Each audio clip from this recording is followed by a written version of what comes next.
Song so long that the background footage that we start these streams with has actually disappeared because the video ended. Let's go. Hello, everybody. Happy Sunday. Good morning. Good morning. Hope everybody is doing well. I'm doing all right. So it's a little weird. I got to bed at an actually decent hour last night. Okay, well, okay, quote unquote decent, you know. Okay, hold on. Yeah, okay, I know we didn't set the derailers online for last stream. It was still like 1 a.m. But 1 a.m. is a big improvement over like 3 a.m. So that's nice.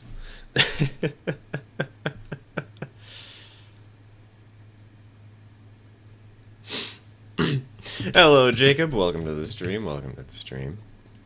Good news, I've figured out how to get Railroader working on my laptop. Because of this recent development, I'm currently playing OpenTTD. Lamau. Honestly, though, OpenTTD is such a fun game.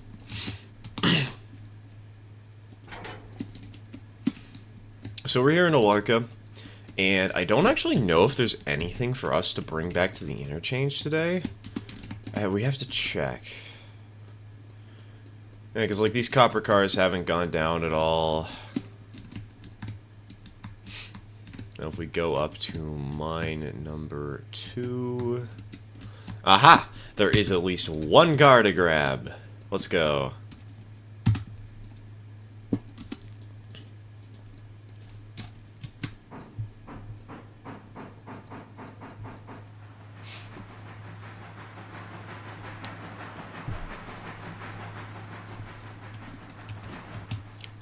Went up practicing driving earlier, and I'm looking at a 91 Ford Ranger here in town for $1850. Hey, that's not bad. To buy as my first vehicle. Just hopefully it's not a trashed up car.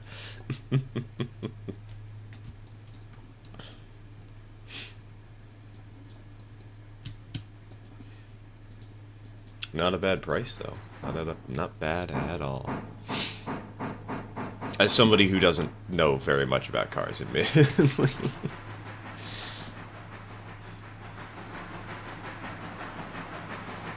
I gotta take driver's ed one of these days.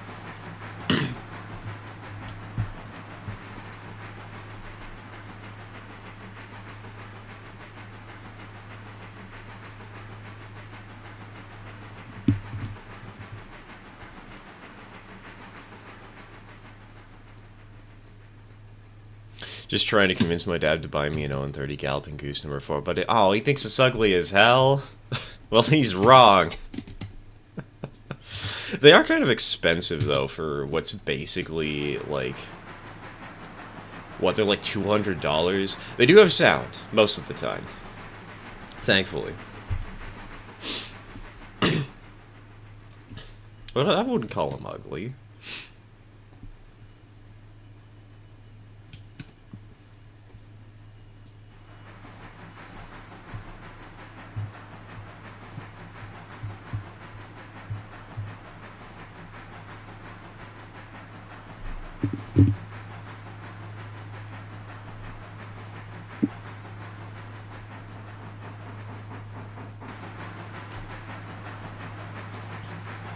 It's a decent truck, but they have some problems that are irritatingly common. For example, the fuel injector... Wait. Reading that, TK. Reading that, my brain just went to injectors. Oh, we're talking about steam locomotives, right? The injectors fail commonly. So you're telling me there are a lot of boiler explosions? No. We're talking about a car.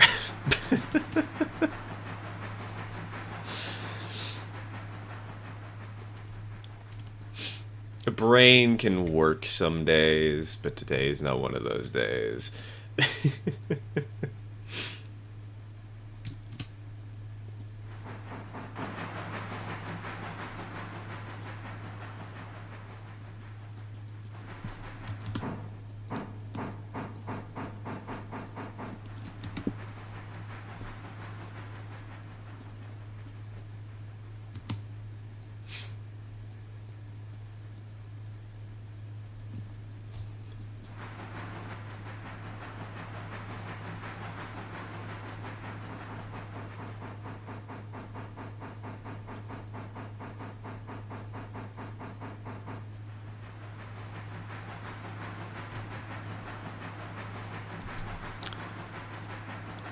Luckily, since it is a car, it won't explode when the injector fails. See, TK, we need to fix that. You need to buy that car, and you need to rig it up so that when the injector fails, if you don't notice, after a certain amount of time, your rear tires will pop. Get some high-intensity lasers that will detect when the injector fails.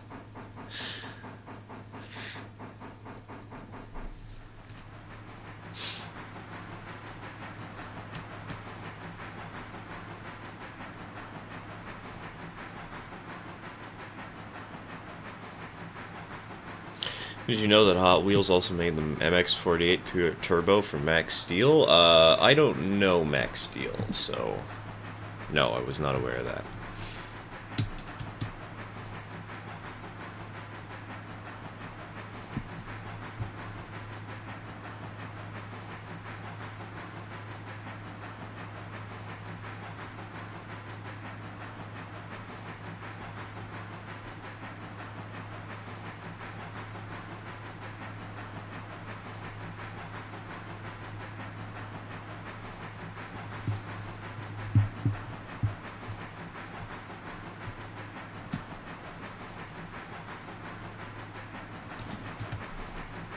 It was a kind of nice little vibe, just climbing the hill.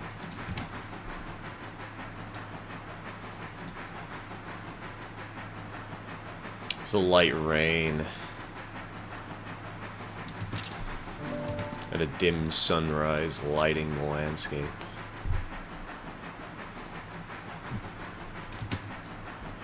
Though I will admit, the sunrise, the sun over the horizon still makes it look like there's a forest fire in the distance, and it's getting concerningly close. I can't deny.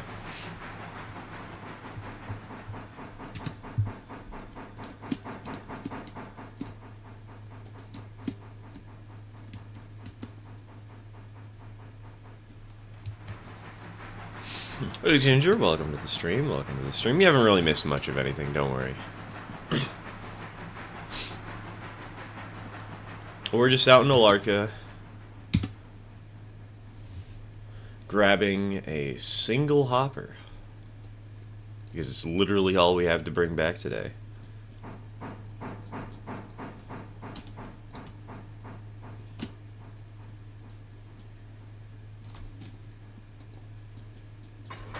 Alright, donk.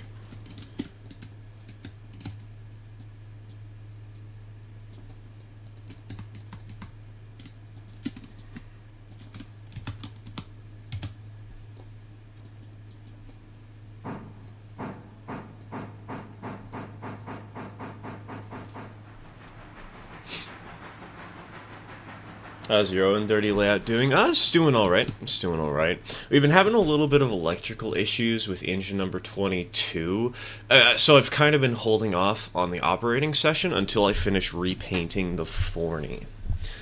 I've got good progress on the Forney, but it's kind of in this state where it's like, it's almost done, it just needs decals, but I'm too lazy to add the decals to the engine.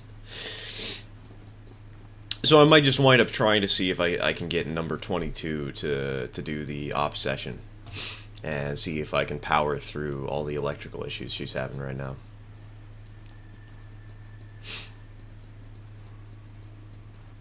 Aside from that, no real progress, unfortunately. My father and I have kind of been a little bit burned out after having spent like a month just focusing on the bench work and whatnot. So we're taking a small break for now.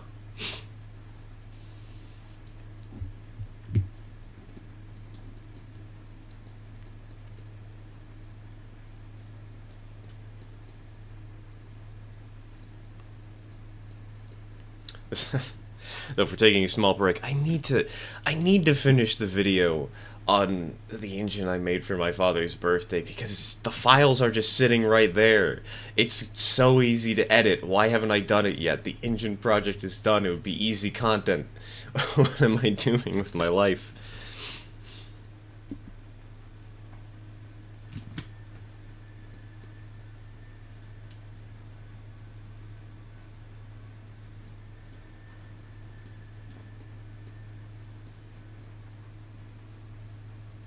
Hopped on the passenger train, by the way. Figured that's something simple to start with. All right, all right. If you want to do the job to Bryson, you're also free to do that, or the well, really anything works, other than the Alarka job, because I want Alarka today. I'm being greedy.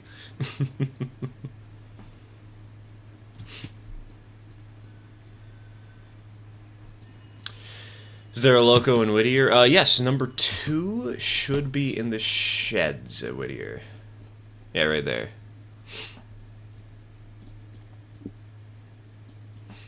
Number 2's over there. Number 3 is here in Alarka. Number 4 is at Robinson Gap. And number 1's on the passenger train, as always.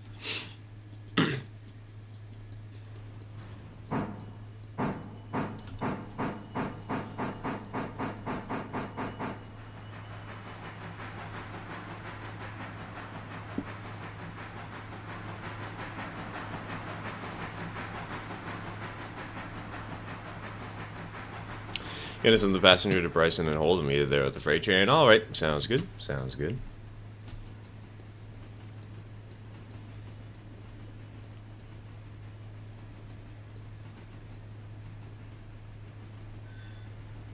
Nope.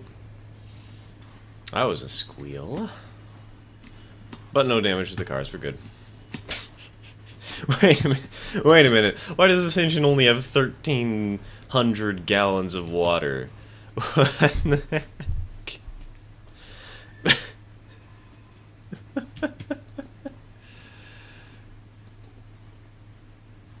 Keeping an eye on the dog while playing. Ah, okay, okay. That'd explain why you tried not to do the switching today.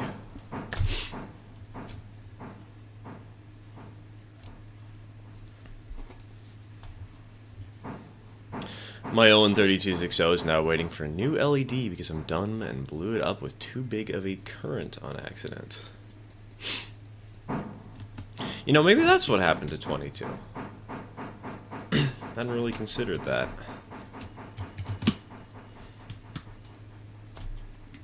The LEDs from Brockman are pretty cheap, though. It's like, what? $1.50, $1.80 plus shipping? So it shouldn't be too hard to replace. It might be a little bit annoying to get it out of the actual headlight enclosure, though. So good luck with that. Good luck with that. Hello, Hillbilly. Welcome to the stream. Welcome to the stream. I'm doing all right today. A little disappointed that I didn't get to see the Aurora Borealis when my father and I went out last night, but oh well. Sometimes life just doesn't let you do the things you want to.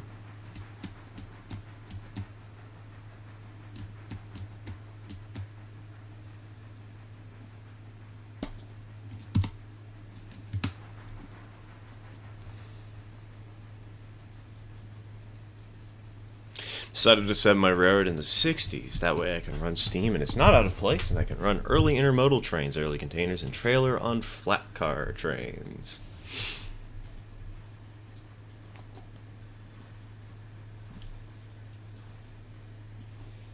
Might be even able to go for something a little more modern, like the 70s. You could perhaps get away with that and have like some early Amtrak equipment too. Get a get a rainbow fleet going.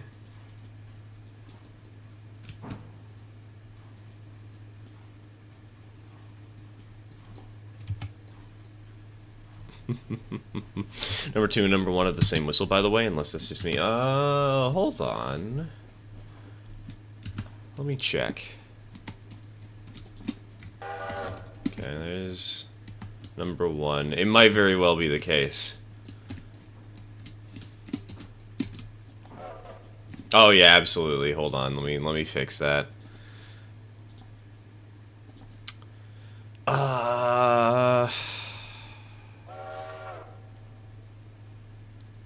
What the nickel plate? How's that sound? I think we'll go with that for now. Why not? It's different enough. It'll do.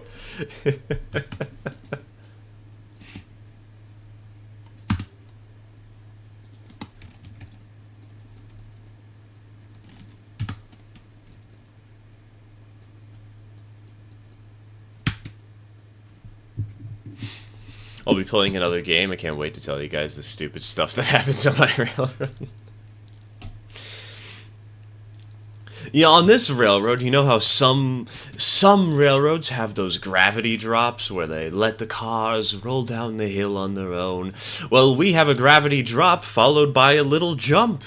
Don't worry, it's just like one of those roller coasters you used to make in Roller Coaster Tycoon 2 that didn't work and everybody died on. But we swear this one works. Your cargo will make it across just safe. Unless it doesn't, in which case it's your fault according to the warranty. I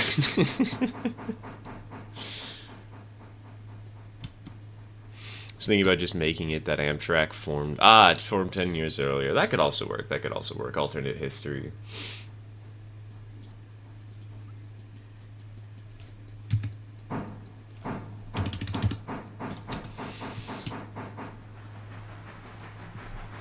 Are you planning to buy an own 3460 from the Tweetsy Road? Okay, you know what? I hinted about it in the video, in the layout video. There's something really funny about the new engine that we purchased. Because we do have a 460, actually. We got it for 110 bucks. DCC, sound. It's missing its front coupler, but there's a replacement one. The funny thing about it, the guy who sold it to us packaged it with the wrong boiler.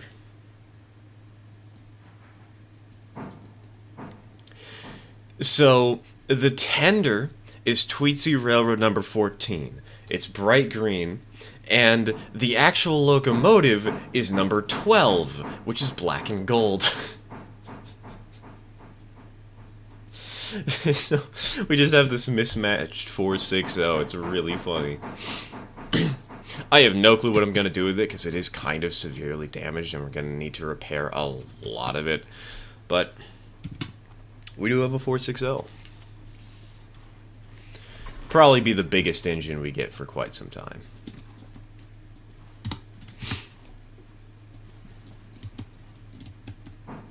Nothing over here that we need to take. Nothing. Okay.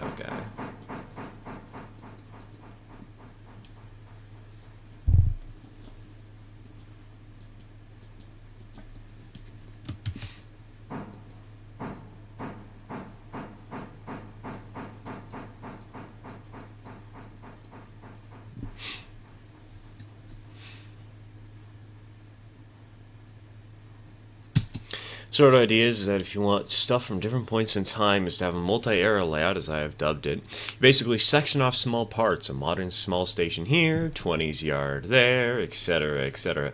I mean, for that Celestial, all you need to do is join like a T-Track club. And then you build whatever you want, and nobody questions it.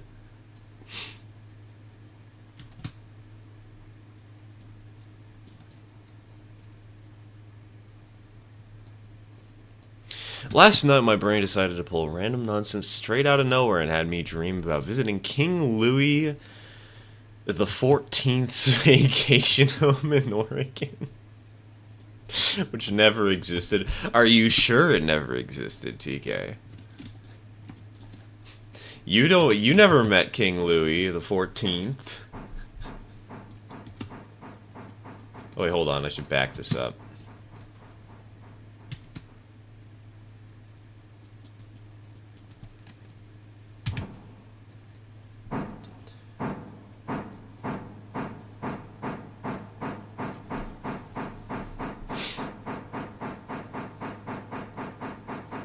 Yesterday I got hit in the chest role-playing a basketball game. Yes, I'm on a not basketball. How did I misread that as basketball? Baseball game. Yes, I'm in a baseball team and it still hurts. God. Can't a good baseball pitcher get a ball up to like 100+ miles an hour?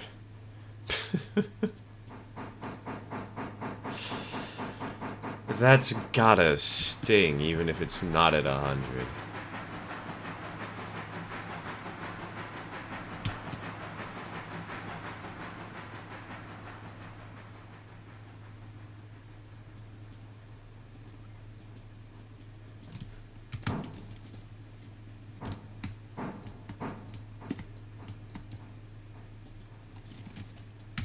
You know what?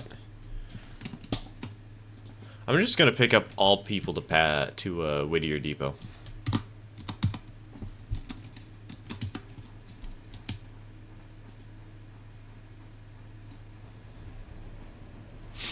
My microphone sucks. The one on my PC absolutely sucks. Oh. It's really funny how bad built-in microphones are on PCs, and how easily you can find just like a $2 microphone that sounds perfectly fine for like just calling somebody on Discord or something like that. In fact, funnily enough,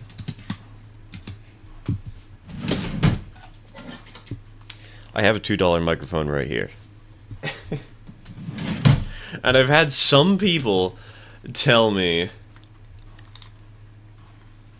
that it looks better, or it sounds better than the $70 microphone that I'm using right now. Why the hell would it say basketball when I was talking about baseball? Oh, no, that was me just misreading it. Don't worry. It said baseball. I just was blind.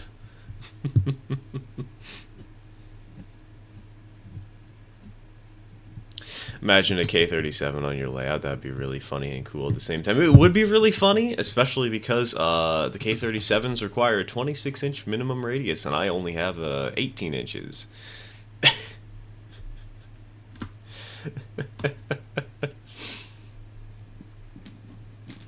It'd be derailing every time it got to the other side of the layout.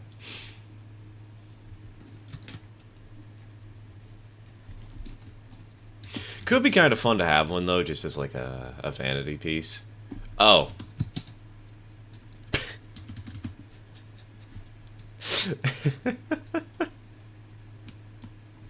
Let's go. First derail of the day.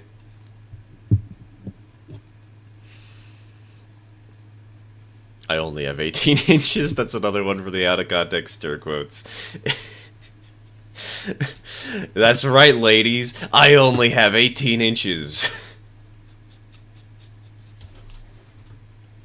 You just get confused looks at the bar.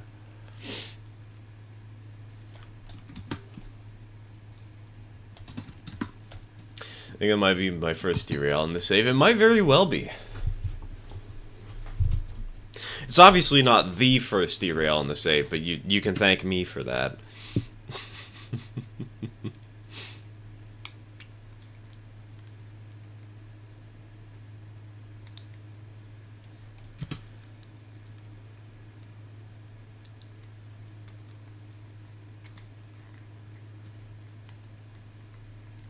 My computer, I had this big, fancy, expensive-looking microphone that I tried to use to record my videos. Turns out it sounds objectively and severely worse than the one built into our webcam. How is it raining? Commands. There's a couple of commands that you can use. Wait a minute. What whistle does this engine have? There's a couple of commands that you can use to, Okay, it's not Western Maryland. I thought it was the Western Maryland. To set what the weather is currently. All you need to do is hit tilde on your keyboard, which is above the tab key and to the left of the 1 key on most standard keyboards, and type in /weather. If you hit enter after doing this, it will tell you what options you have. So clear, cloudy 1, cloudy 2, fog, rain, cloudy 3. So what you're supposed to do then is weather. Let's say we want to do cloudy 1. So we type in cloudy 1 after that, hit enter, and clouds will appear. So right now we're doing weather rain. Unfortunately, there's no way to actually like naturally cycle through this. It just sort of statically stays in one state until you want to change it. But hey, it's a nice little bit of vanity. A nice way to spice things up.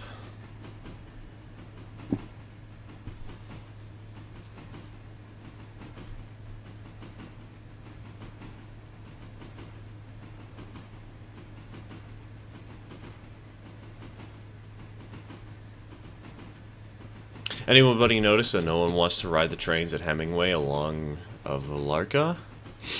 I've noticed that a lot of people don't get on at Hemingway, but that's no surprise because Hemingway is literally just a pulpwood spur at a passing sighting. Because the amount of passengers that it generates is usually determined based on how many contracts you have in the area. Like, the more contracts you have, the more it'll generate.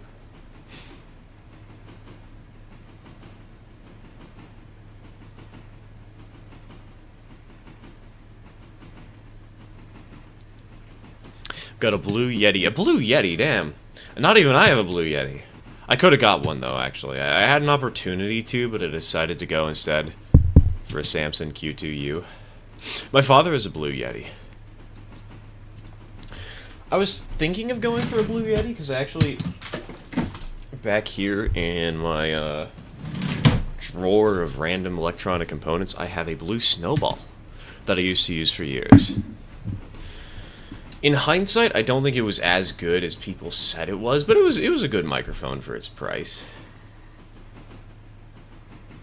It's a decent pickup.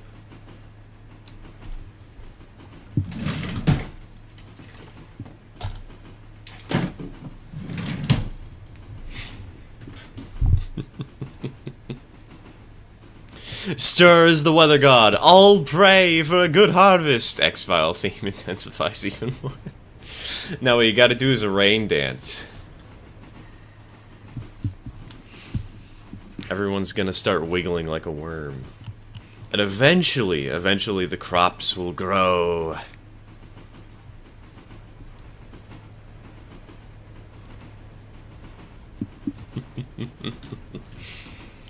Been wanting to get a few locomotives for my railroad, maybe a G25 and a K28T. The K28T is kind of rough for long distance runs just because of how low water capacity it has, but it is an excellent engine for working like the logging branch. If you wanted to like have it between Alarka Junction and Alarka, it'd be pretty good, or like as a helper engine from Bryson to Alarka Junction. Actually, most of these connections that we have, like Alarka to Alarka Junction to Bryson, Bryson to Whittier, it could probably make it those ways. So what I was going to do, make it work with the logs. Yeah, it's perfect for working with the logs. We got one station in Bryson to work the Whittier branch. It is an excellent option for that route. Cue Song of Storms. You know what's funny? I've never played a Zelda game, but the only reason I know Song of Storms is because I've heard a dubstep remix of it many, many years ago.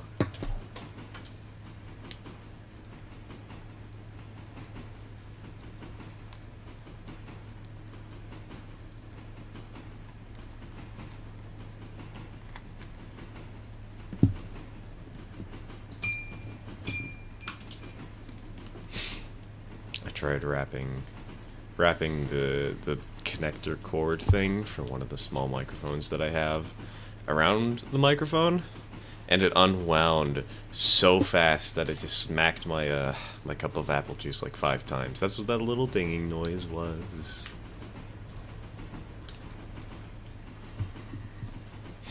Remix Song of Storms 2, it's a fun song to mess with. It's a good tune. Even though I've only heard it a couple of times through that dubstep remix, I very, very clearly remember it.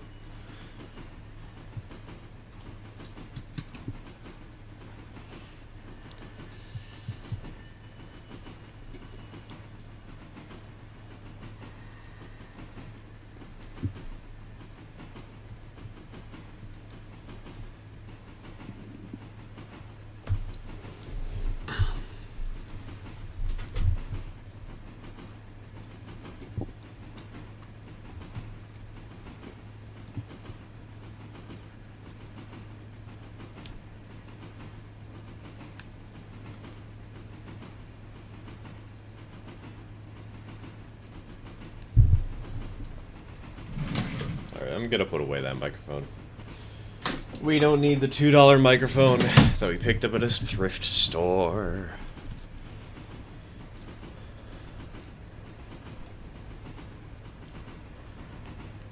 So remember the quote George Carlin bit about something like, "Do they practice rain dances? If so, it doesn't rain. How do they know they did it right?" Can you imagine being chastised and exiled from your community because you failed a dance purely because you couldn't read the clouds right?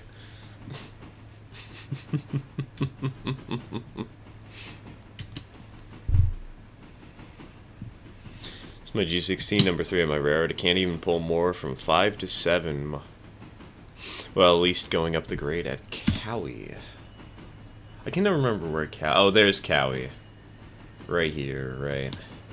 Yeah, once you get the expansion to Silva, you should definitely go for some bigger locomotives. Dare I say it, a G25 might even be a little too small for the route. I guess it depends on how much traffic you have, though.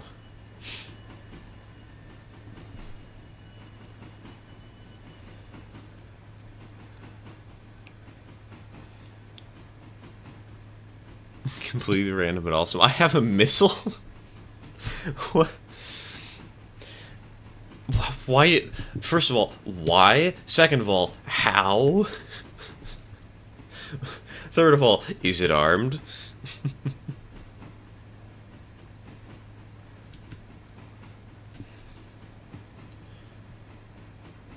Hello, Max. Welcome to the stream. Welcome to the stream. It only does some freights to Whittier and does the log drop up there, so and it's my main stretcher. Okay, well the G25 should be able to replace it there. You can probably keep the G16 around as just a general switcher at like a destination where you just need some small engine to shuttle cars.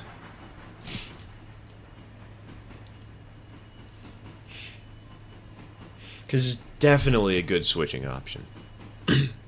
Might get some early superliner cars for a sightseeing train I want to run, just to get a transition car. You know, I should probably get a transition car sometime. That would actually be kind of fun. With all the, with all the Amfleet cars we have.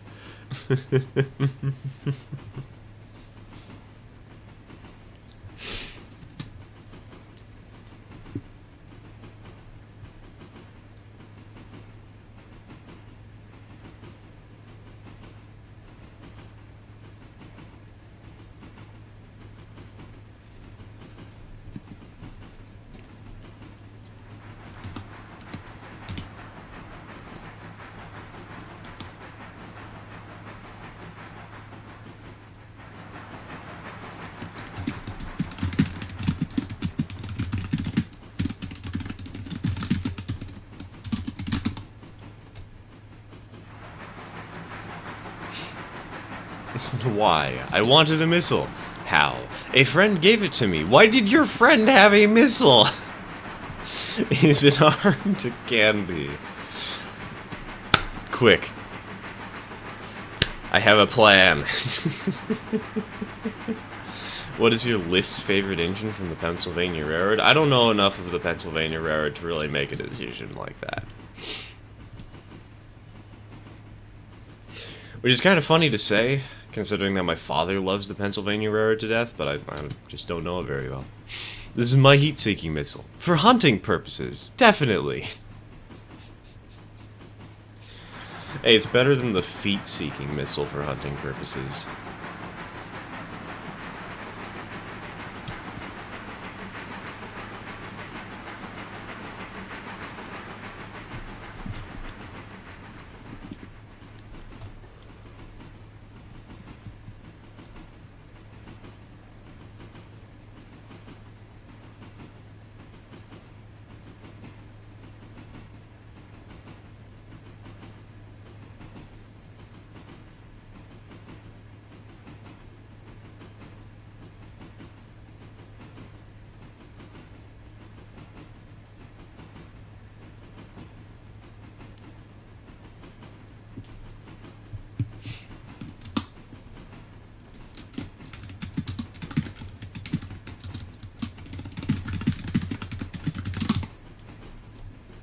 I can pick up the pace. If number 1 is going to be stuck in Bryson for a minute, then I can easily go a little bit faster than the 25 miles an hour I've been restricting myself to.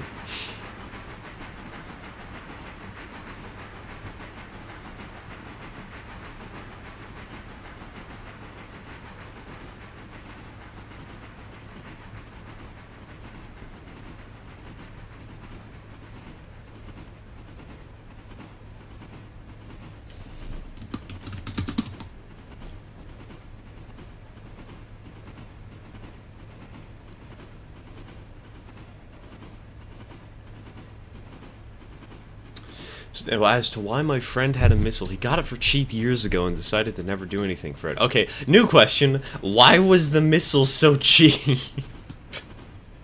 I know you probably can't answer that, but why... How did an adolescent get their hands on a cheap missile? I think I might be getting an SW1 to work the paperboard along with 3. The thing is the price. I have no clue why these things are so damn expensive. Well, they're pretty powerful locomotives. They're on par with basically the S51. A little weaker, but they're up there. And along with that, the diesels have excellent fuel efficiency. Straight up, the 600 gallons of diesel fuel, it'll take you 1 whole week working at the paperboard before you start even getting remotely concerned about how much fuel you've been using. Compare that to a K28T, where after like 1 day you're gonna have to run it back to Dillsboro. Actually, no, not even 1 whole day, it'd be half a day and you'd have to run it back to Dillsboro to get it refueled.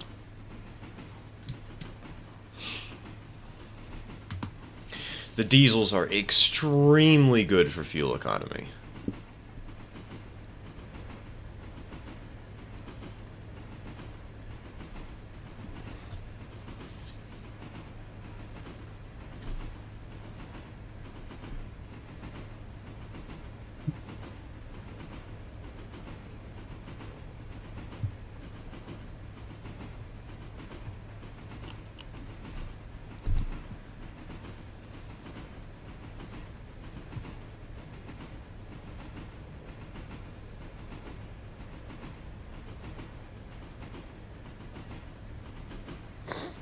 Been on a Strasbourg kick as of late. The hyperfixation part of my brain is latched on to learning everything about the operations and its steam locomotives. Now I just need to figure out how to stop stalling coming out of Paradise on that 2% grade. You'll do it eventually, man. You'll figure it out.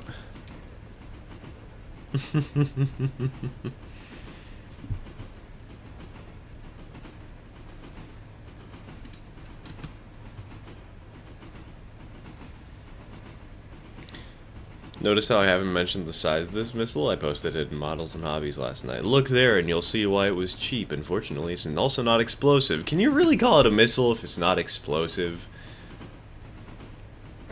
It's not a real missile unless somebody can lose an arm and a leg.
Can launch and hit things, so yes, it is a missile, just a very small one. Yeah, but you can't blow things up.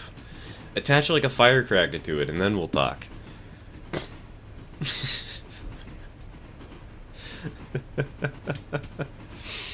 Don't mind me rebuilding my entire steel mill layout because the bar of quality was so low, Hades was hanging his laundry on it. That is one hell of a roast. And I'm stealing that from here on out. And there's nothing you can do to stop me.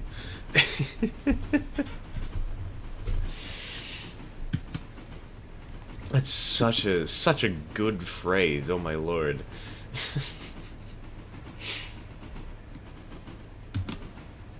Very much after watching the stream last week, I played Railroad on non-stop for some reason. It's a good game, it's a lot of fun.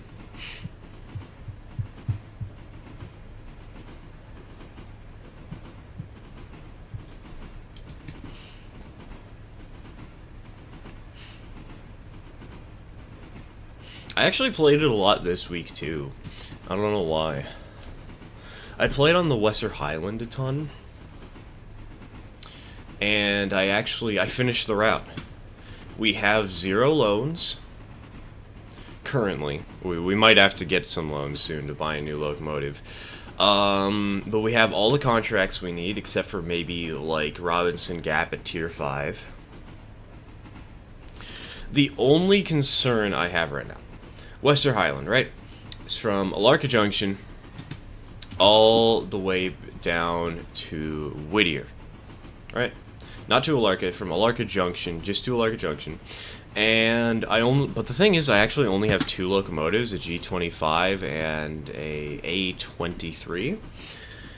And the reason that's a little bit of a problem is because I don't know if the G25 is actually going to be able to haul the empty cars up to Robinson Gap because we have the 2% hill to clean. So that's going to be a fun little challenge to deal with. Because I actually had some trouble. I was trying to build the Alarka Junction expansion, and I actually had the locomotive stall climbing the hill. And it did not, it stalled early. It stalled like at milepost 66. Actually, probably even before then. It was not happy with this hill. And so I actually had to get the A23 in the passenger train and double head up the hill. That was kind of fun to do. But it also makes me kind of concerned with how the train is going to handle it on its own. We'll just have to find out how things go in the future. How steep is that climb? It is mostly like 1 to 1.5%. I think it's like 1.3. Up to milepost 66. Milepost 67, in this general region, it reaches a small spike of 2%.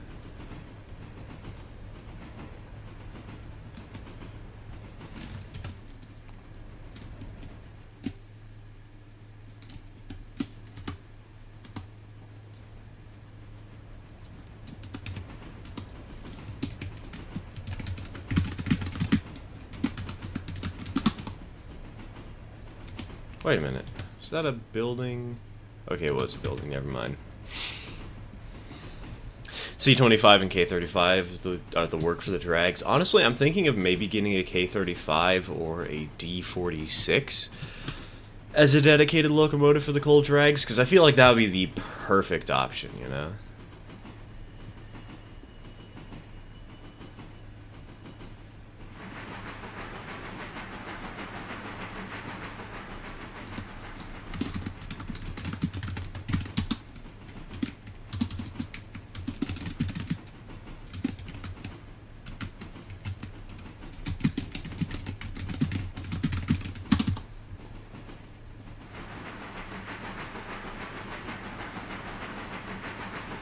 Pretty soon I'll be ripping up my whole HO layout and starting from scratch because it finally hit me that moving an 8x12, 2,000 pounds solid oak table was not going to work out at all. This is another track I meant to go down, hold on. Oh wait, no, we're good, never mind. And whatever, this works. As long as we're not smacking good old Connie.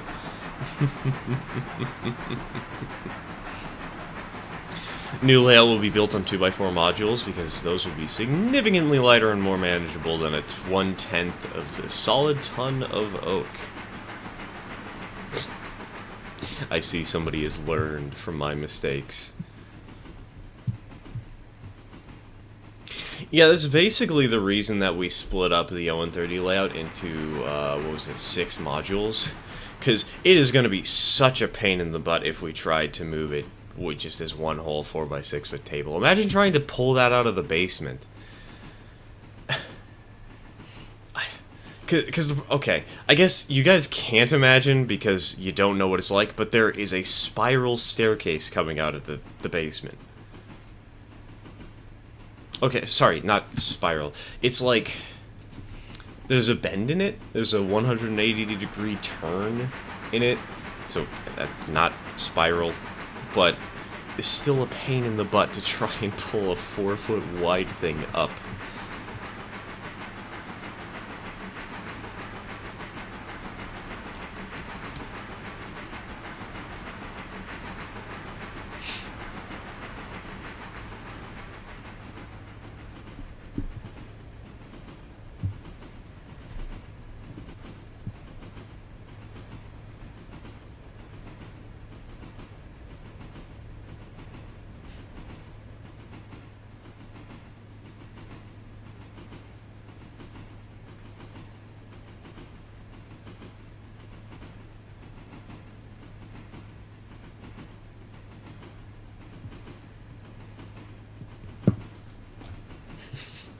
That sounds like it would be on par with trying to move a piano up any staircases. Oh, let me tell you! Dude, so, we've moved houses, right? Back, it was in 2018.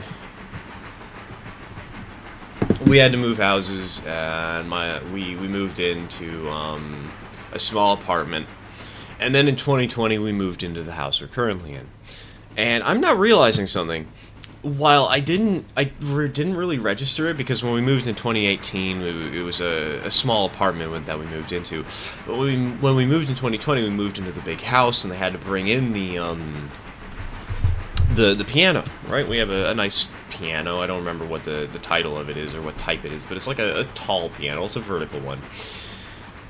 And getting it in here was a little bit of a hassle, but fortunately there was a ramp, so it wasn't too hard to get the movers to get it in. But the old house, I am so sorry to whoever had to get it down from that stupid flight of stairs out front. Because in order to get to the road, either you had to exit the house via the garage, which was in our basement, because our house was on a slight hill, or you had to go down the stairs. The stairs were so steep that if you tripped and fell, you could probably die from a concussion. And they were so windy, too. It was like this S-bend at probably like a, what would that be? Like a 130% angle, maybe?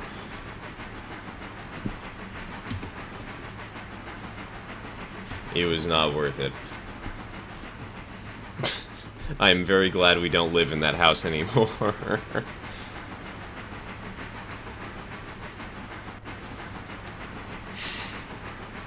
Upright just like my grandma's. That thing cost them more than they're willing to say to move out of there. Yeah, imagine what it was like for us. I really hope those guys went out of their way and used the basement. Planning on getting an O-scale layout built. I've been thinking about it for a little while ever since the year started, because my current layout is just an oval. Hey, ovals can be good. Ovals can be good fun. But I can understand wanting to get something more than an oval of track on the floor and actually having a dedicated setup.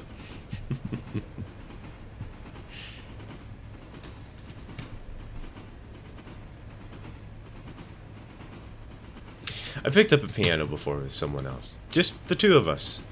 When you leave a piano out on the street, expect drunk kids to put it somewhere silly.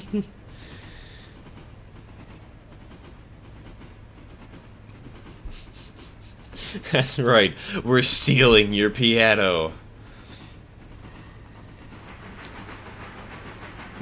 The greatest threat to mankind.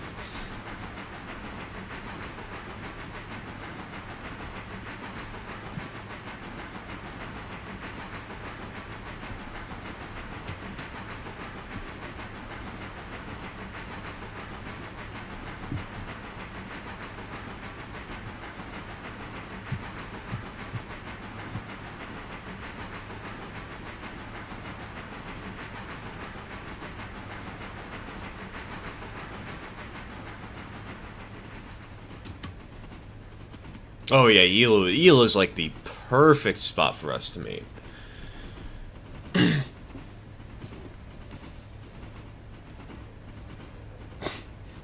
They run away playing some posh music as they charge down the street. Onward! Screams some... I can't read that because of the stupid thing. Screams some guy. I almost read that as Janice. Screams some guy is playing some music. They just loaded into their convertible car. Drive off into the sunset. Alright, we didn't take any damage there. Thank goodness, I was going pretty fast.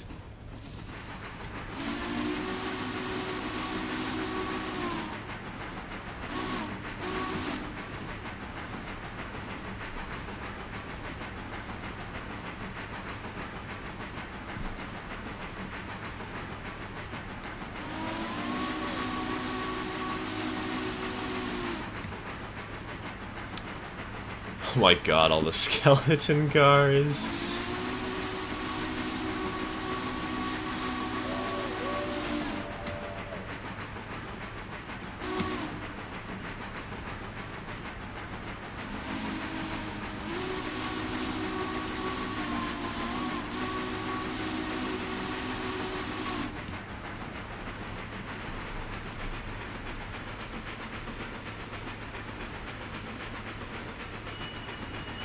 Oop.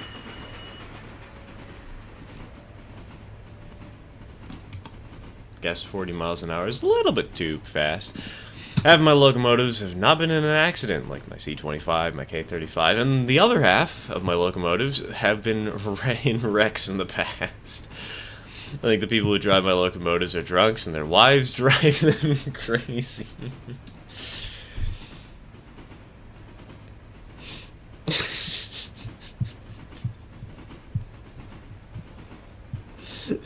Dude, I don't know why this reminded me of something really stupid that I started joking about last night.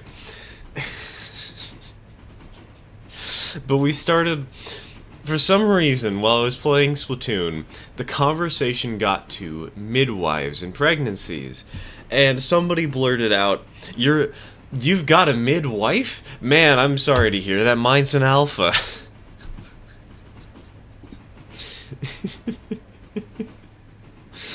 It was such a dumb joke. I loved it. I have no clue what Danny was doing when he was at the throttle of 3 that one time. Maybe he was like me. He was just checking Twitch chat.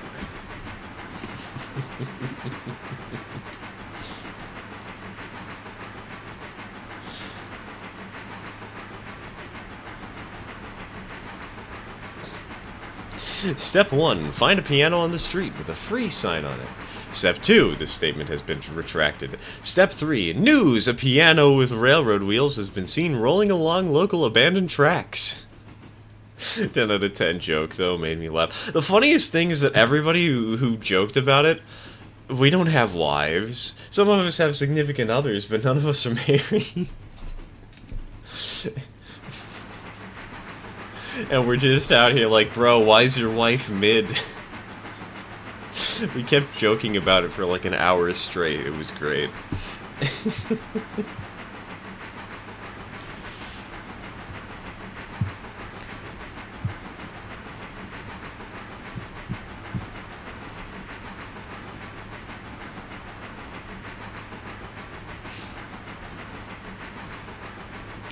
We also eventually wound up with the quote of disinterested spouse. It's the terminology for when you are so invested in your game that you forget to continue the conversations that you're having with other people.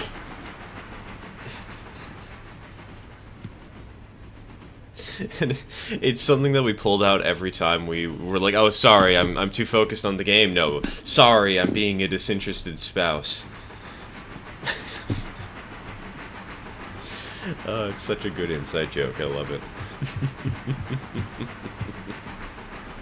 Been thinking about getting Splatoon. I would recommend it, but I am a little bit biased. I do have 6,500 hours in Splatoon 2. So take my advice with a grain of salt.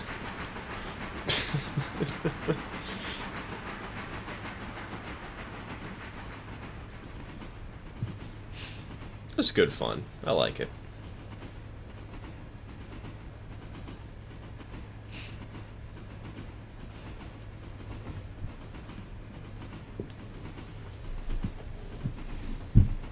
Residents are unsure as to why it keeps playing Mr. Roboto at 2:30 a.m. and stalking local explorers.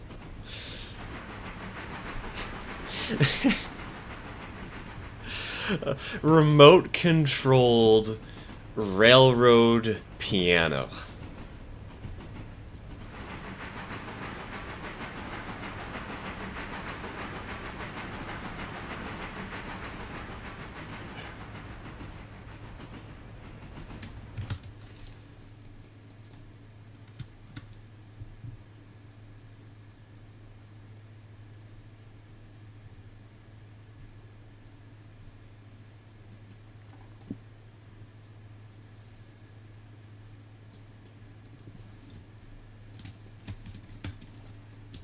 Alright, pull into the station. I think I'm actually just going to leave the coach and caboose here, and we'll grab it when we're heading back. I also enjoyed the gameplay I've seen of it from you. You know, that's fair, that's fair. It is a lot of fun. Though, don't get into the competitive scene. It's a mess. It can be fun to try and,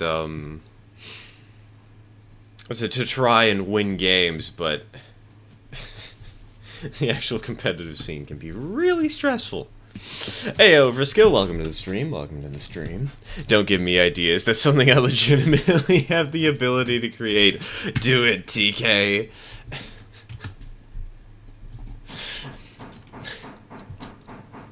And if you can't, with a real piano, get one of those, like, little Tykes kiddie pianos and play one of those instead. Make it like G scale. Make it run on G gauge.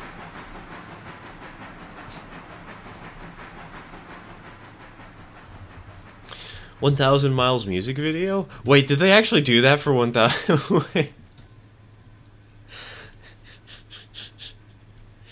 Making my way downtown, except it's making my way to the copper mine.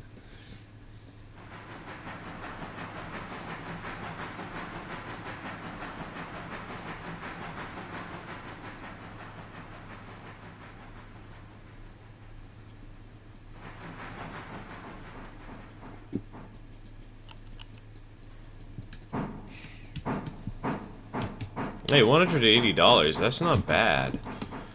For a single coach, filled to the brim. It's pretty good.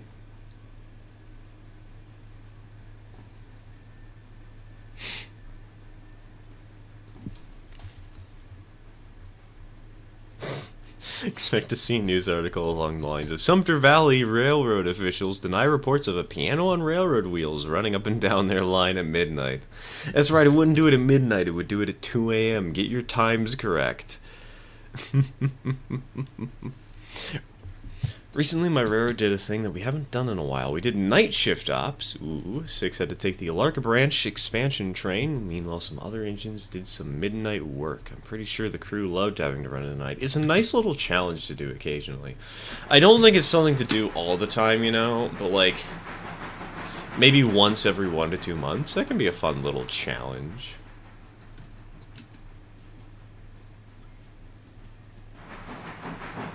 Maybe we should do that for one of our streams.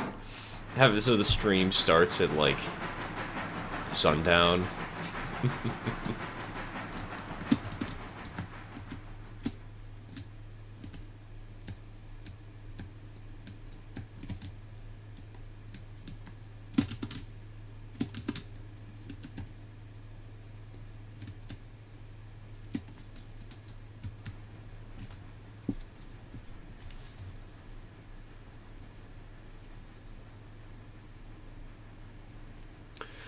Pro moves and Bryson Yard kicked the rear cars into their own siding?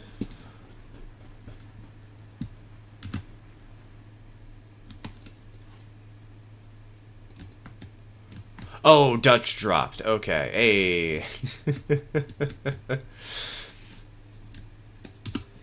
It's actually pretty impressive in Bryson. Got to keep enough speed for the cars to actually keep moving, while also keeping enough speed for you to get ahead of them.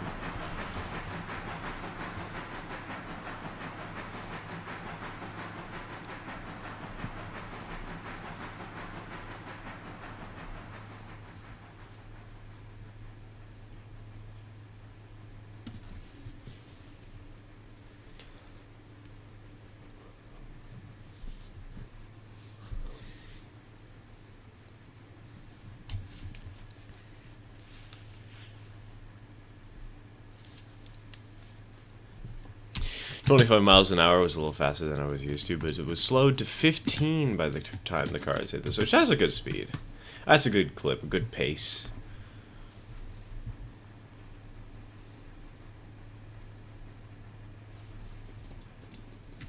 Speaking of kicks, though...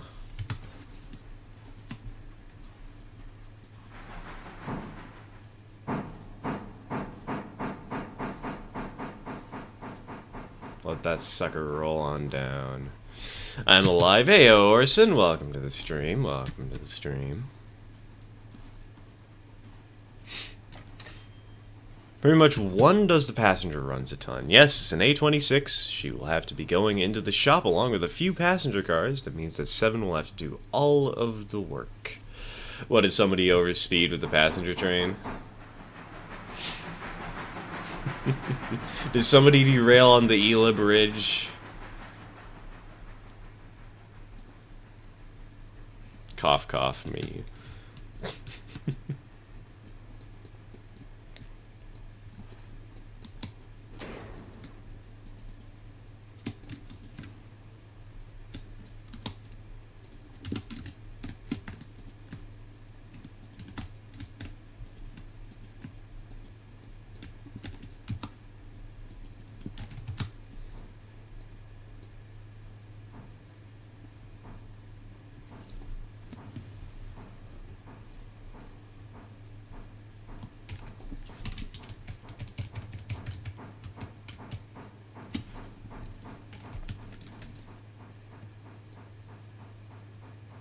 Hey, we only have one car to Stenzel today. Let's go. It's actually really exciting because we had 4 cars here at Stenzel the other day. I'm very happy to see that we only have one car to deliver there.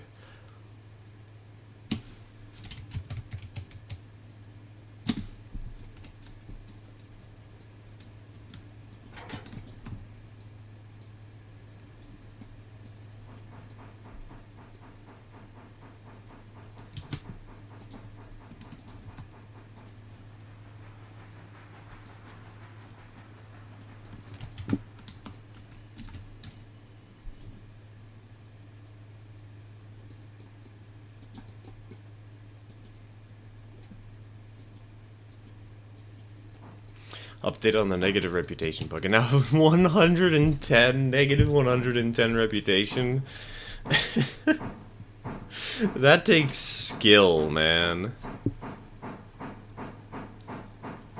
Integer overflow.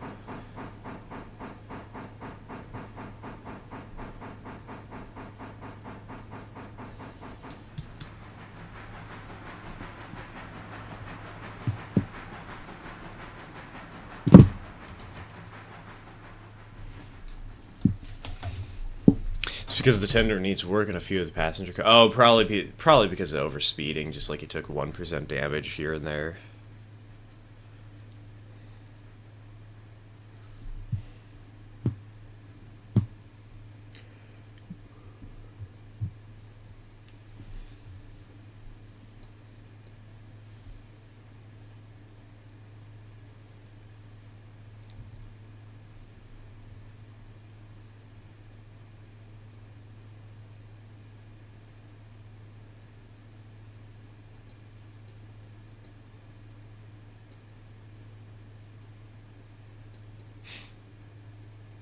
78 degrees and super sunny over here, so I'm gonna head out on a bike ride. You know, I need to do that someday. Not just go on a bike ride, but get out of the house when it's nice out. I need to stop being such a flipping hermit.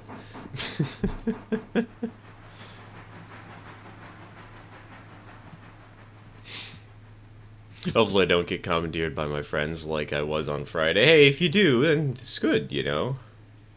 Get some IRL socialization in.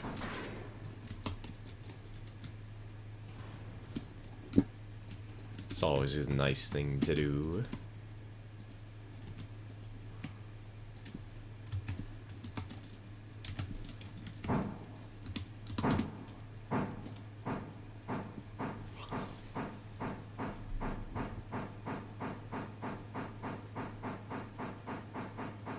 Might think or do sleeping shortly. Sleep, important, man. Rest, good.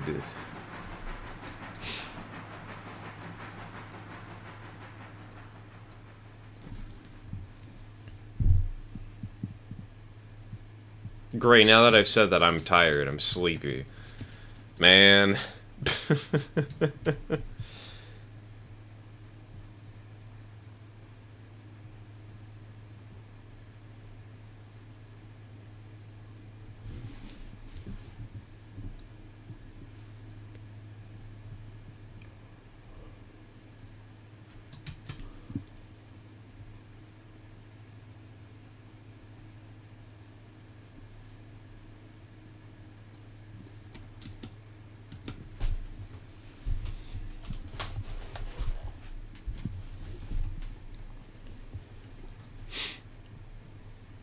Sounds like a guy whose teacher somehow mistyped 10 as negative 100 and gave him a negative 100 out of 10 on an assignment, bringing his grade in that class down to a negative 900%? What?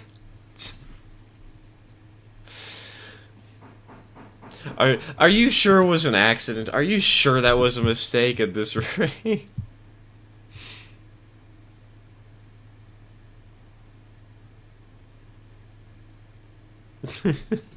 I feel like that might have been intentional. Just maybe.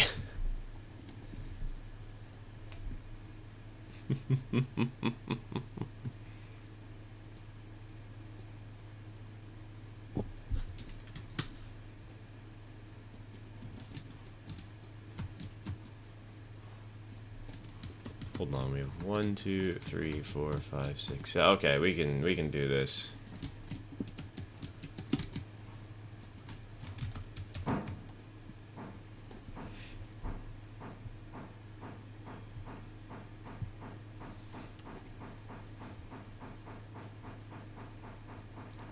One just never goes around to the shop that often. Last time she ever went into the shop was when I was an idiot and she went 40 miles an hour at the turnaround at Ela. Ouch. She got to 70 and was like this for a while, until she was repaired in the shop a while back. She just needs a little bit of work and will probably get a Reading 6 back like she used to. Okay, you saying that has just given me a really strange but really cool idea. And maybe this is what you're already doing, and maybe it's not actually my own original idea, but every time your locomotive derails and takes substantial damage, you have to change the whistle. Because the old whistle gets damaged.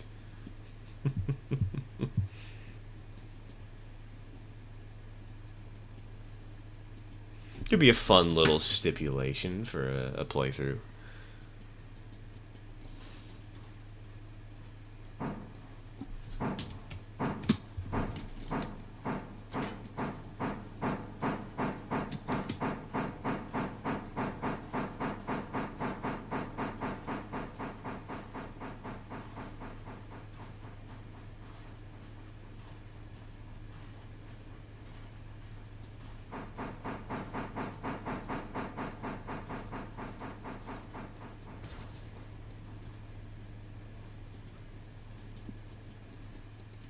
Alright, so what I'm doing here is I'm moving the cars going to the sawmill into the spare track.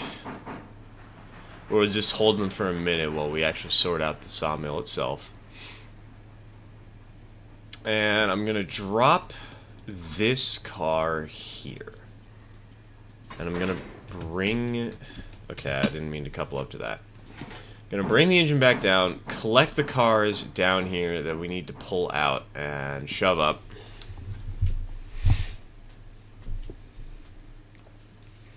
It's going to be a lot of maneuvers today.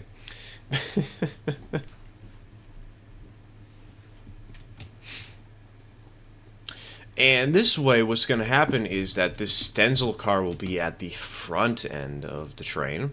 So when we pull this into the yard, I can run around it on the caboose track and grab it. I can grab the stencil car off of the front of the cut of cars for the interchange.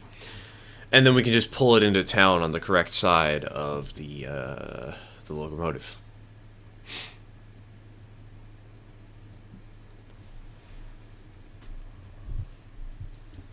I've actually ridden behind to Reading 2102. Hey, nice, lucky. 2102 has a nice whistle. I really like the way she sounds.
And donk.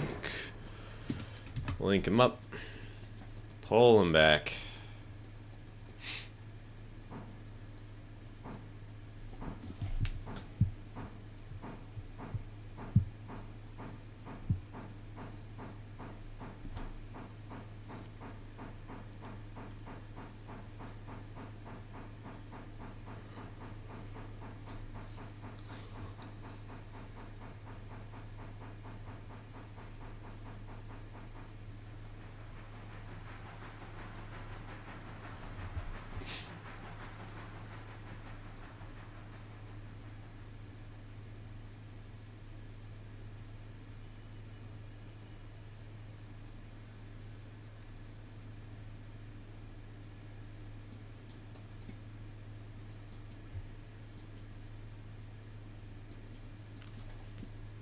Man, speaking of that disinterested spouse vibe I was talking about earlier, my brain feels fried right now. Hello, Radium. Hello, Colorado. Welcome to the stream. Welcome to the stream.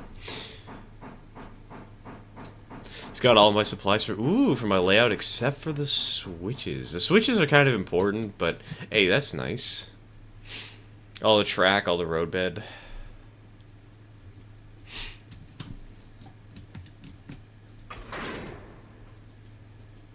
Hopefully you got a head start on the switches at least, even if you didn't, like, get all of them yet.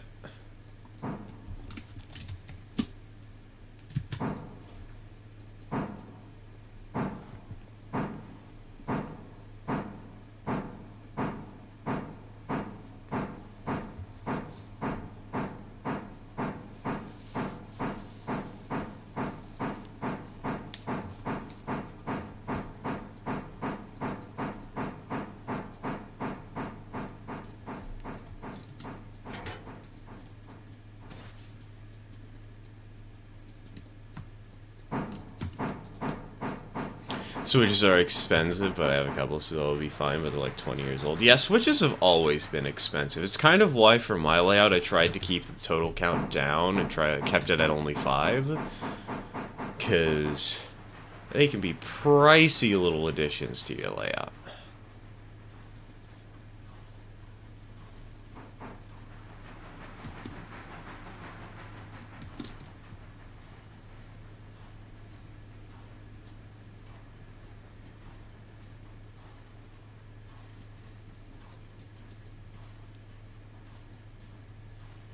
And dunk. And break off. Let's get these cars sorted out.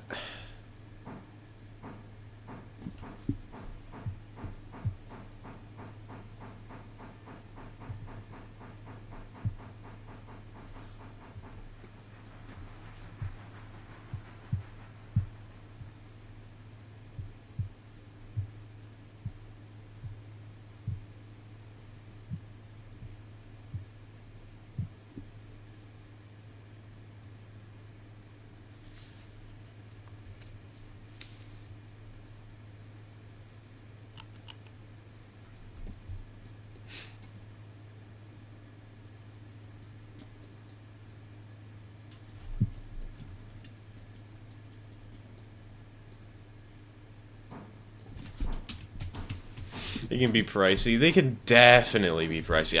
I'm so lucky that I got that cut of 6 switches for like $75. Have you done anything to your articulated loco since the reveal of it? Nope, not yet. We've got other projects we're focusing on right now.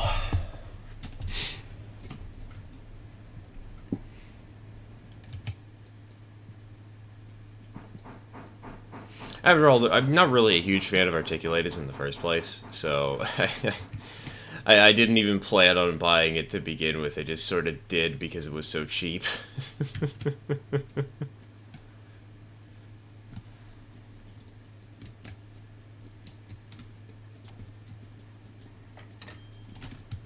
Was it disorienting? I couldn't tell if that thunder was IRL. Oh boy. Nah, that's IRL. No thunder here. That would be actually kind of cool, though, if they added, like, a thunderstorm feature to the game.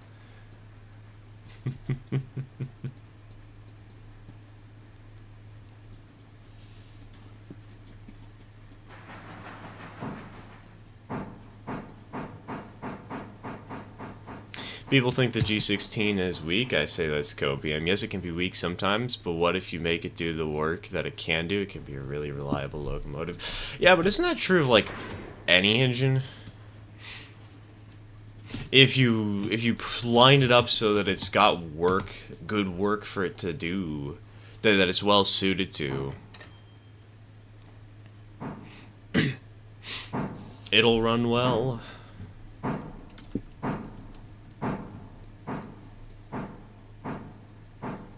The G16 is definitely weak, but it doesn't mean that it's bad. It just means that people don't like running it for long periods of times because they're cowards.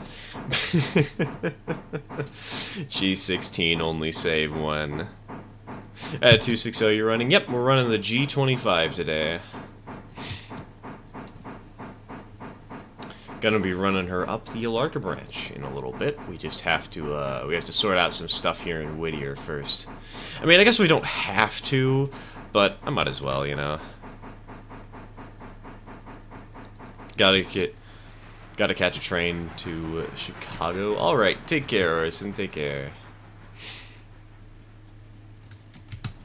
Have fun on your little ride.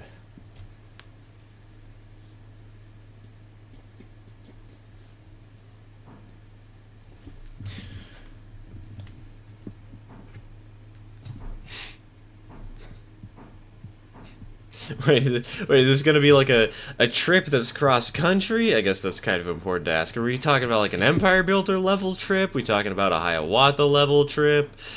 What are we...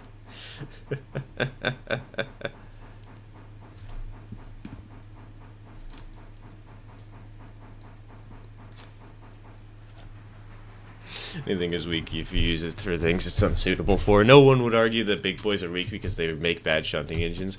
Honestly, that just makes me want to see a big boy doing yard service. 4014. Stuck in albino yard here in Portland.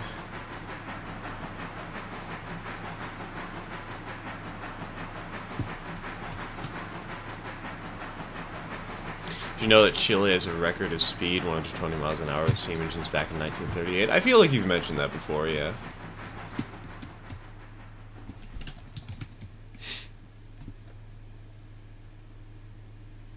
I agree, I'm going to move her to Silva as a switcher there, so I can have a bigger loco for log trains. But right now my G16 is a very, very good Whittier locomotive. Yeah, the G16 is an excellent option for, like, the Whittier and Connolly area.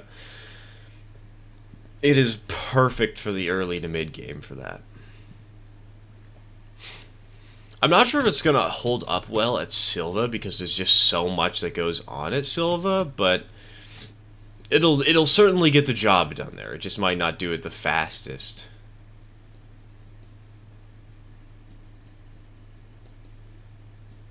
When someone makes a big boy for Dero Valley or Railroader, we can put it in the yard service. A big boy working the Connolly branch.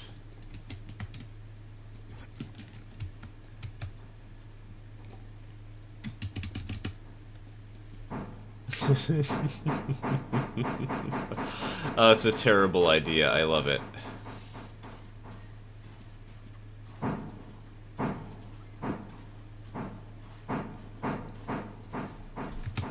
Or, better yet, a big boy working the Walker branch.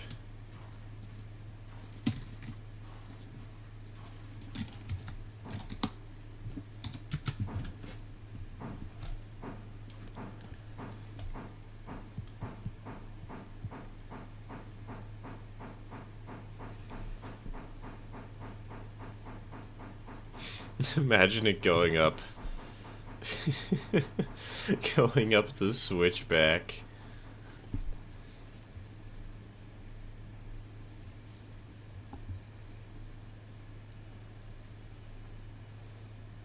Ah, yes, for those who want to bring one car at a time up the switchback.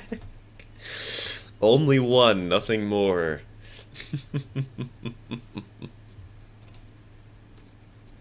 And that car, it's going to be your tender.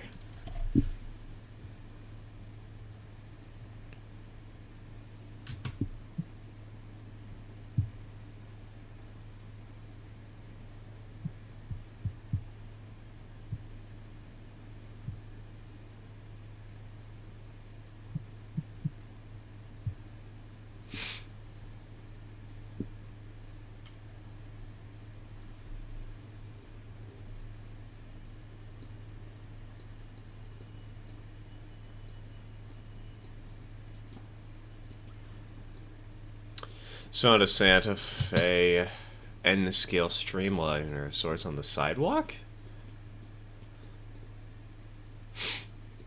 Lucky. Oh, also I messed this up. My bad. I was supposed to bring this forward so that I could have it on the runaround on the caboose track, but accidentally pulled it forward a little too far.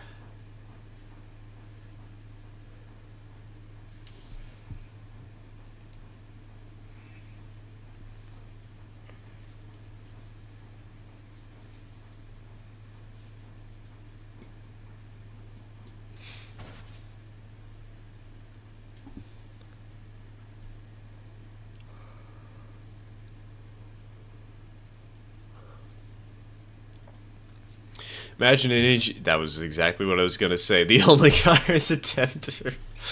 The engine is so big that you can't even fit the single,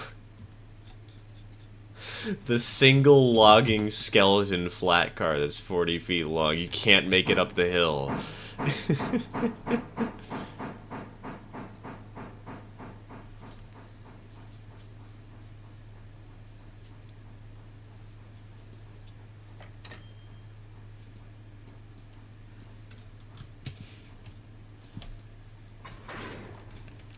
Admittedly, I love an AC6 inverter, but I'm just a massive Southern Pacific fan, and for no reason regarding gameplay. Honestly, though, a lot of locomotives in this game, you don't really need a reason gameplay-wise, you just need a cool locomotive to look at, you know?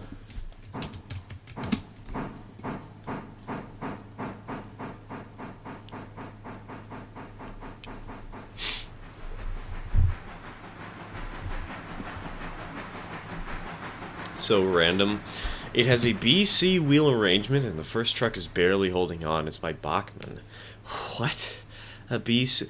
Wait, so it's got the front truck is 4 wheels and the back truck is 6? Why? Who did this?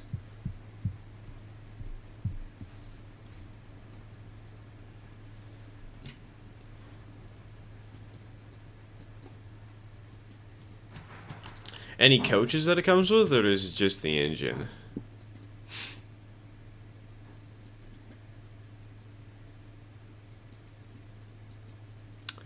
New Haven did that IRL. I thought, oh yeah, it did, didn't they? They had those weird locomotives, those strange little F units. Or I guess they're not really F units, are they?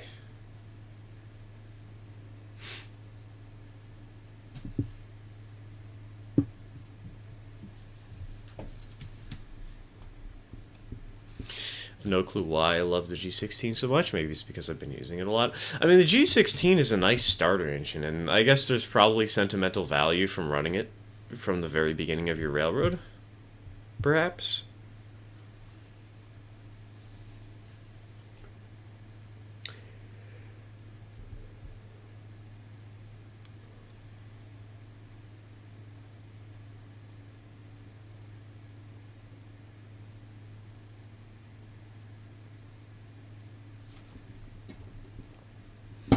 Yeah, wait, are they really just called EF units? Really? Wow, how inspired. Could have at least called it like a G unit.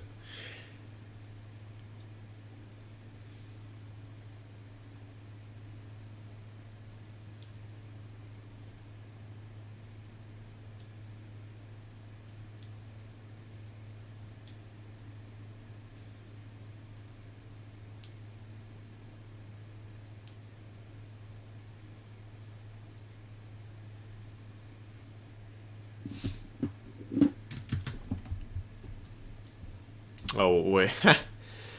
We've emptied the coal conveyor we needed so much. Lamau.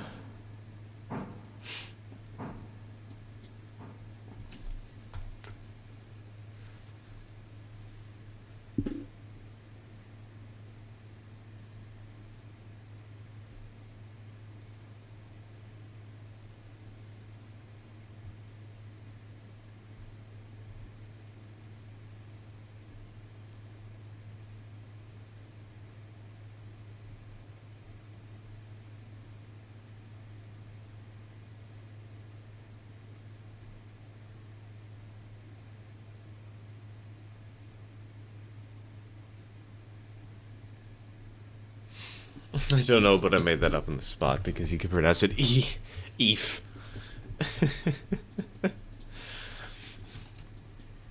Eve sounds like the name of a character that you make for a D&D campaign where you couldn't actually think up of a good name, so you just came up with one on the spot and stuck with it and acted like this was your plan from the beginning.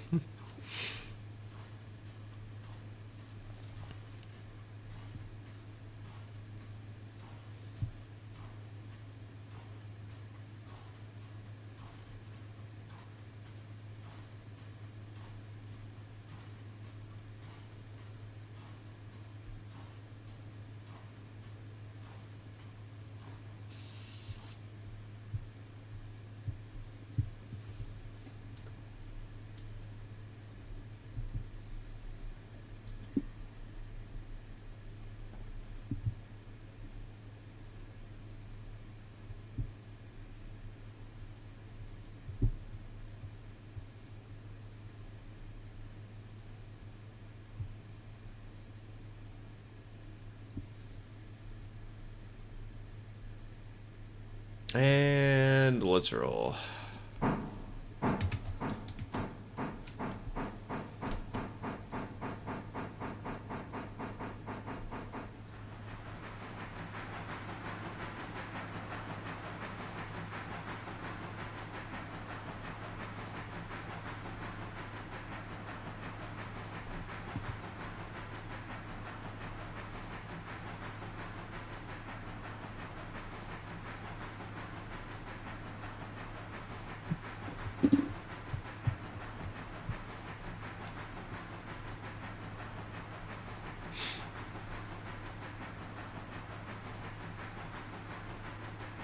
Sent it on Hobby's channel.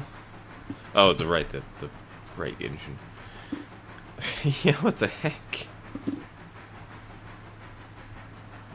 Honestly, for a second there, I thought that looked like paper. Oh, is that a shark nose? That might be a shark nose. I don't know if shark noses had that wheel arrangement. Let me look it up. Shark nose diesel. No, that is not a shark nose. Never mind. I tried.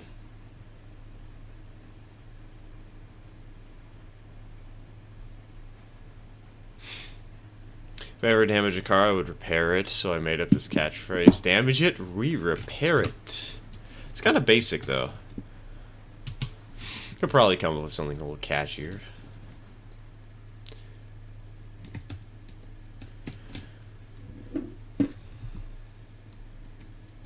Let's see, we could do something like...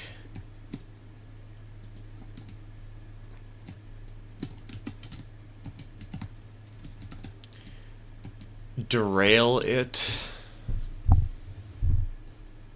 What's a good word for repairing something that starts with a D?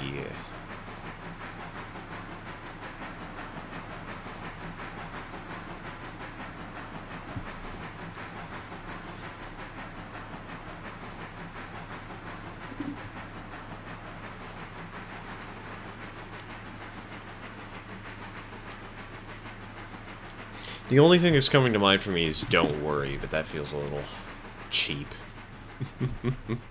It's by Atlas. It's an huh. I guess I could see that being an Atlas, but it does look more like a Bachmann to me from a glance.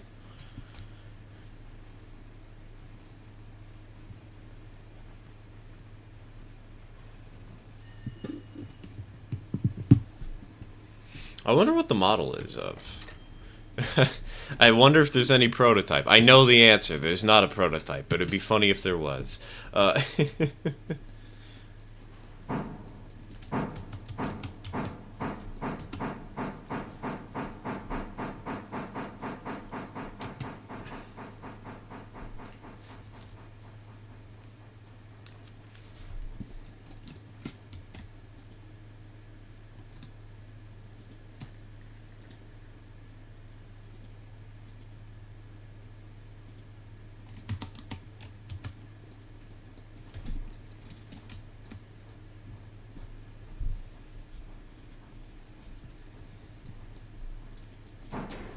Donk.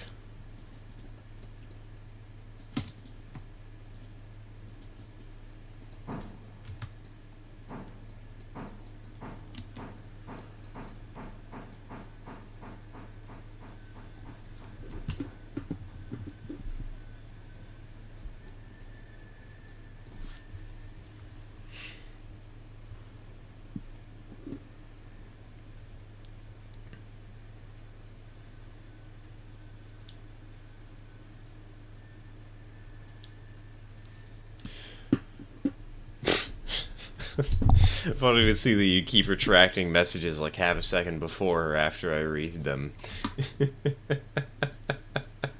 Gotta get going. I'm leaving the Connie with the Whittier cars by the west end of Bryson. One more car to grab. Alright, roger that much. Take care, man. Take care. Enjoy your night out.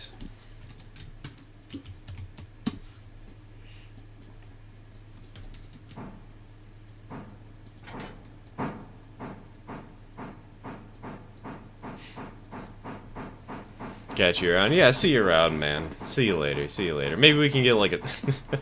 Maybe we'll just have to do a bonus session in the middle of the week, considering that both you and Nina won't be around for long today.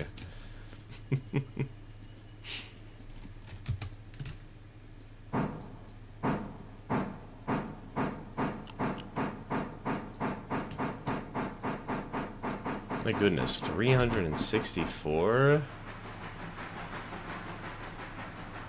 That stonks.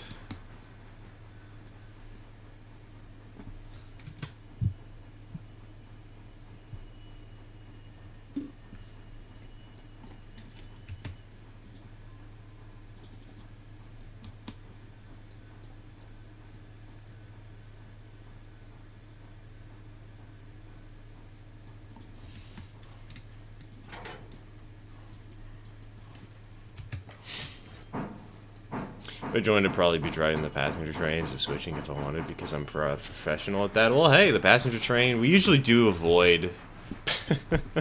A lot of us do prefer just running freight. The passenger train's usually open. Though we also often have the mixed freight. That's a fun one.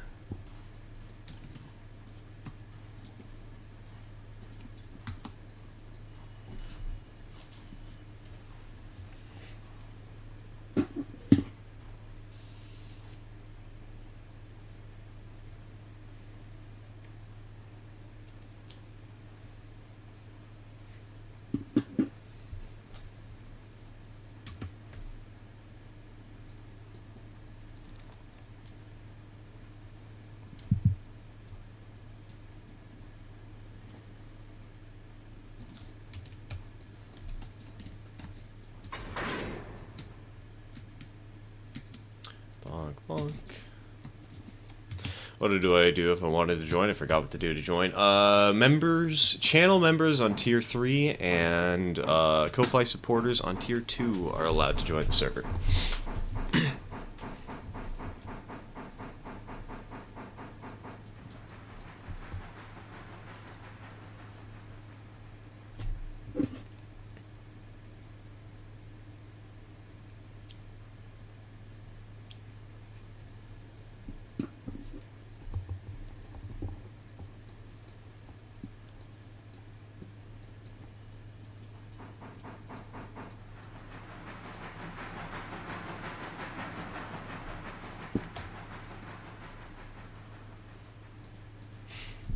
Alright, I guess we'll kick this car a little bit. Get it out of the way. Hopefully not too much, because I don't want it to actually go down on the main line. I want to just be able to sneak around this nice and easy. I think there's a small amount of space where I can stop this car and make it so there's clearance for this track and for this track at the same time. Oh yeah, there's totally enough space. No, never mind. We're good. I have nothing to worry about.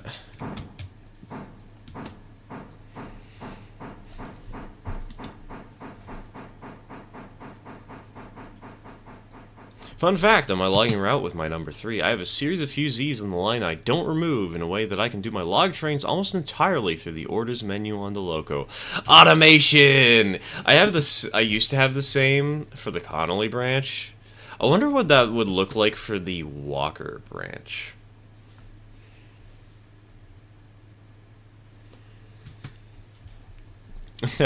That'd be funny, seeing all of those little fusees on the line climbing up the hill on the switchback.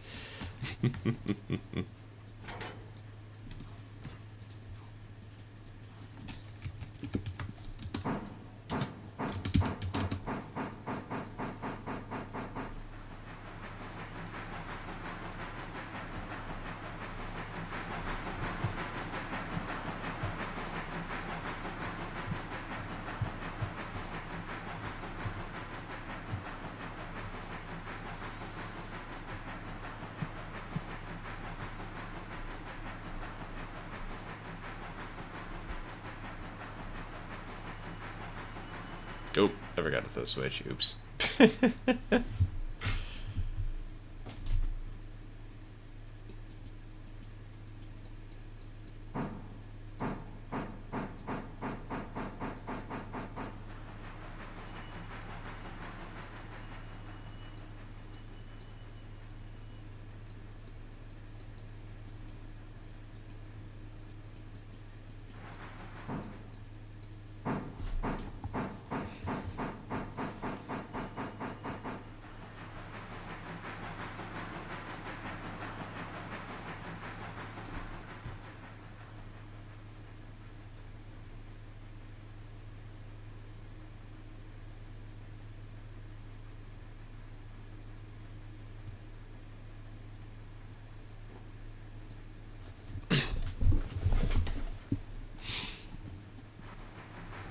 Remember, tier do I need again? Sorry, I had to do something else. It is tier 2 on Ko-Fi or tier 3 on YouTube memberships.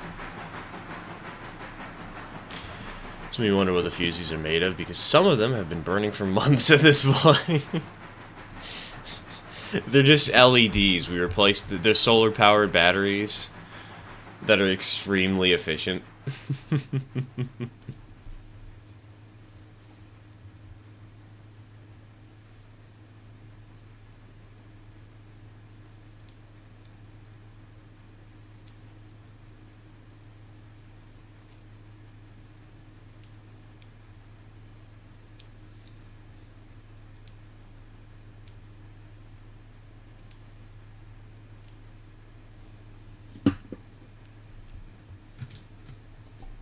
Oh, hold on.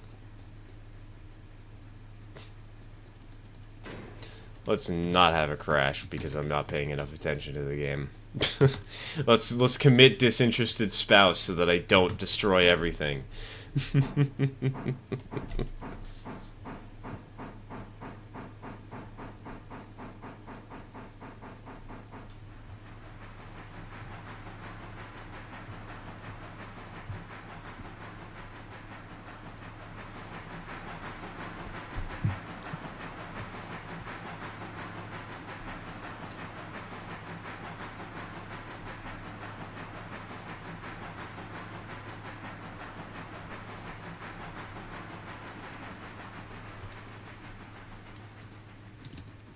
Have you wrecked today? Nope. Surprisingly, I haven't, but Mudge did. For once, I'm not the one who destroyed it. I'm not the one who effed up. Mudge caused the derailment. I'm not sure how hard the bonk was, but number 2 is currently in the sheds. And I wonder what car got damaged along the way.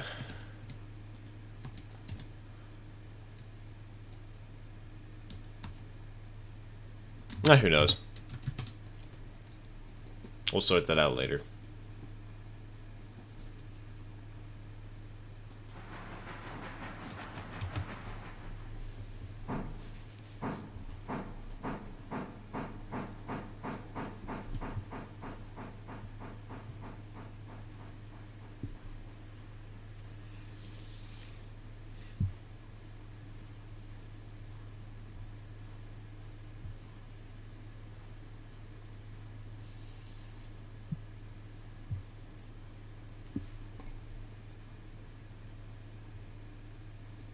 I'm back. I didn't get commandeered by my friends this time. That's right, you didn't get commandeered. They were too concerned about the fact you're planning to make a remote control train piano.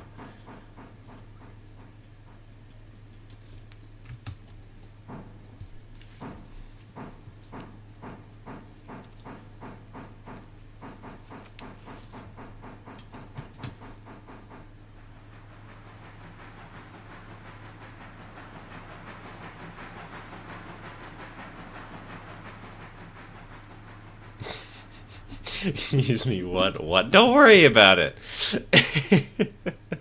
Don't question it. This is just normal conversation topics here on the Stir channel.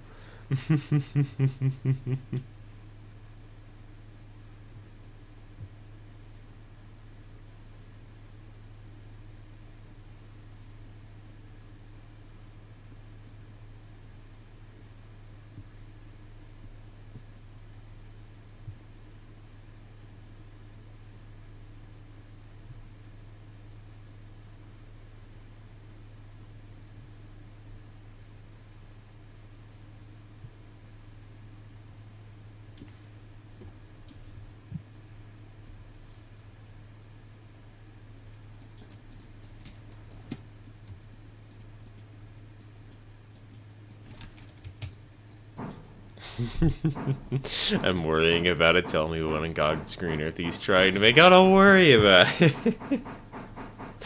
Don't question it. It's fine. We were just talking about pianos and how taking them out of houses was a pain in the butt.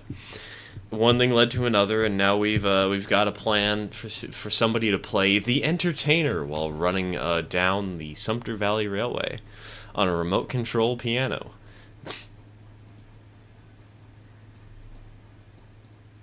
How and why? What does that mean? A remote-controlled piano on a train. A piano which generates sounds via remote-controlled trains. Oh, no, no. It is a piano that is a train. And the train part of the piano is remote-controlled. The piano part of the piano, on the other hand...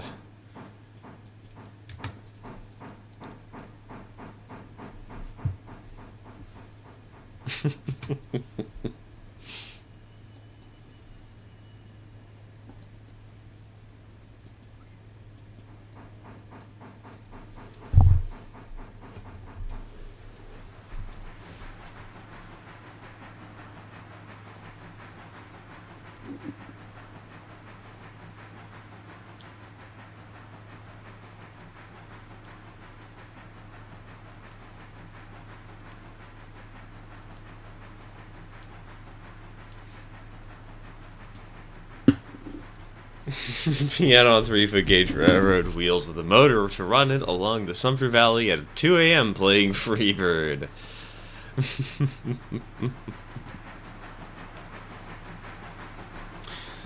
There's going to be a video of this. I honestly don't think that we have the funds to make this happen. But if it does happen, absolutely, 100%. It has to happen. We're required, we're obligated.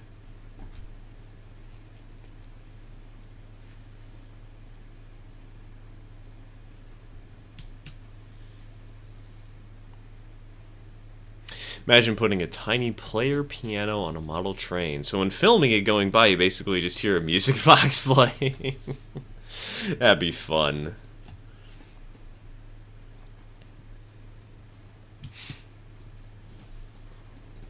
Yeah, I don't know why that just inspired me, but it'd be kind of cool to have like a TV monitor inside of a passenger car that actually displays people on the coach walking around as the train is moving. And like shows people looking out the window and looking back in, making the train actually seem alive. That'd be a really cool feature.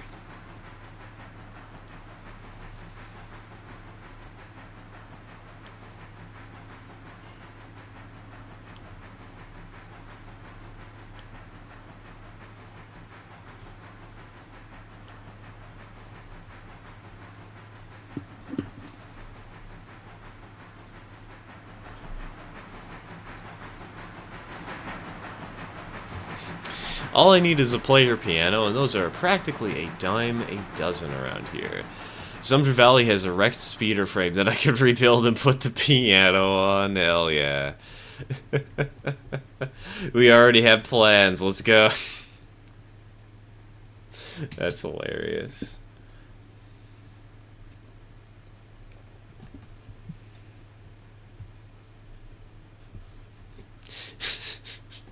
That would be so funny for a birthday party, though. Where's the musician? I was told that you guys have a custom musician. Oh yeah, hold on, and you just hear the entertainer playing as a guy rolls up in a little speeder.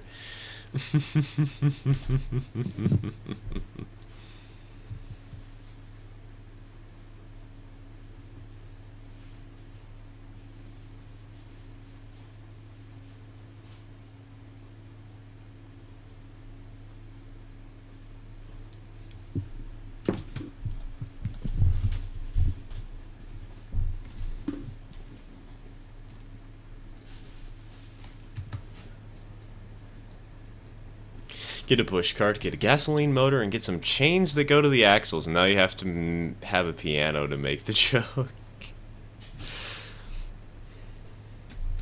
I guess the piano would probably be easier than actually getting the push cart, though, wouldn't it?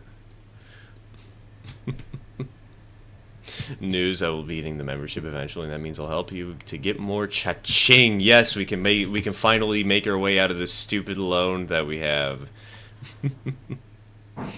After all these years.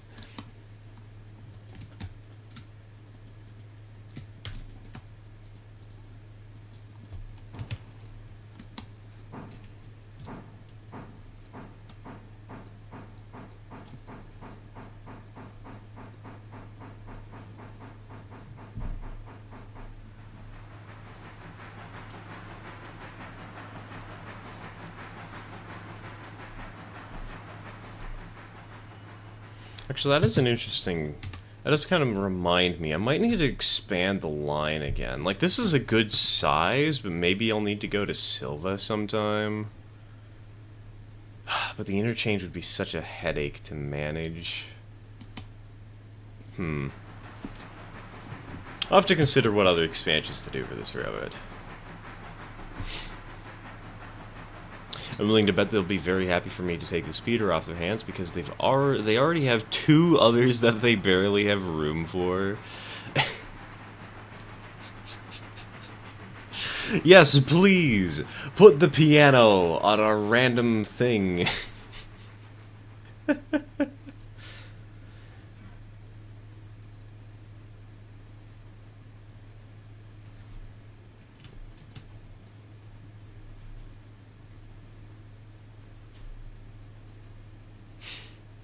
Take this item off our hands so that you can make a meme and post it to the internet at 2 a.m. Actually, that would be a pretty good publicity stunt, though. Hey, we have a piano on a train. Or better yet, we have a piano that is the train.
Means I'll also have to build a speeder shed behind my house so that I'll have somewhere to keep it besides in my bedroom.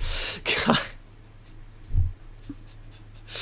Imagine inviting somebody over and they just see that in your bedroom and you have to explain why the heck you have it and what the heck it even is. Imagine if you wreck 3 in a few minutes. I probably will, all things considered. I'm willing to bet I'll wreck it. Actually, hold on. No, I probably won't now that I think about it. I have to turn around number 1. I was gonna say I might destroy it on one of these 30-mile-an-hour curves, but I have to set it to AI, because I'm gonna have to go turn around engine number 1 in Alarka. I might also have to deal with engine 100, because she's right here, and it sounds like she's basically finished with her job. Oh, she's not in the main line. Never mind, never mind. I thought she was on the main line.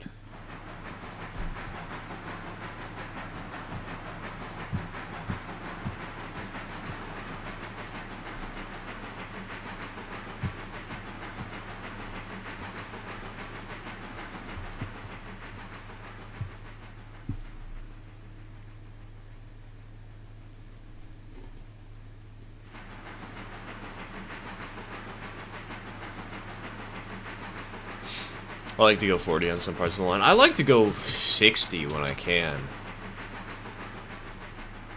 Generally, it's like 35 between Ela and Whittier and up to the bridge. But then it's 45 all the way from this bridge into Bryson. And Bryson to Hemingway, it's basically 35 the rest of the way, except for where the markers are.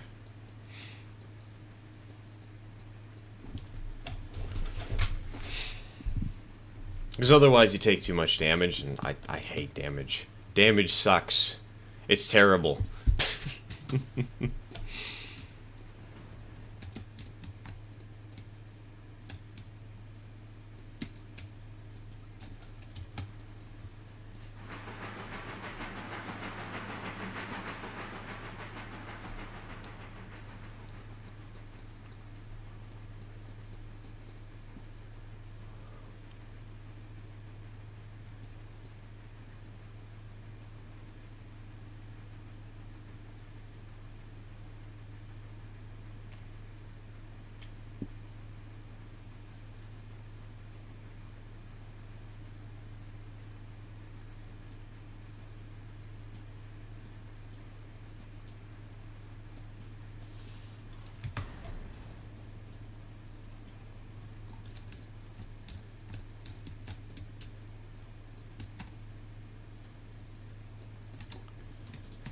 release the handbrake, just so we can shove this a little bit further.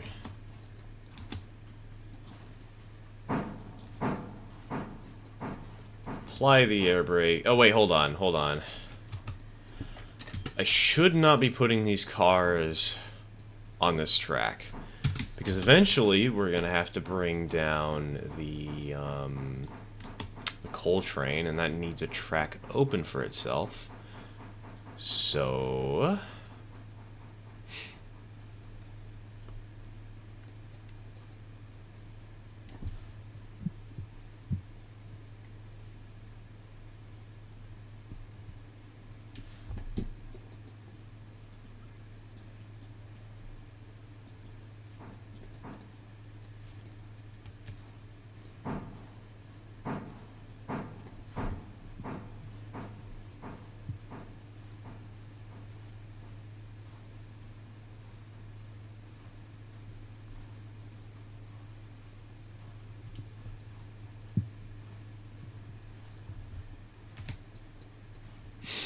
hey, hello, Lamar. Welcome to the stream. Welcome to the stream.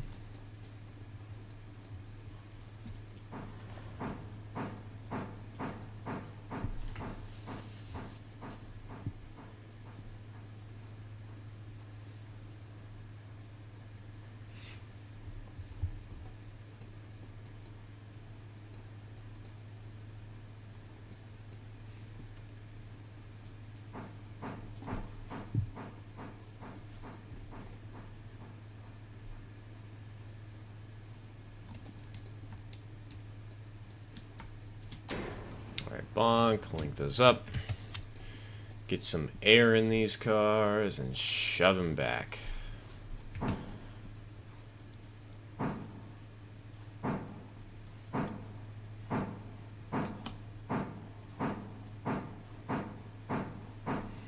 Because then we'll have this line of the interchange open for when the coal train comes down the hill. And these cars, well, we don't need to worry about them anymore. These cars will take up to Alarka, and, yeah. Words, thoughts, I can speak.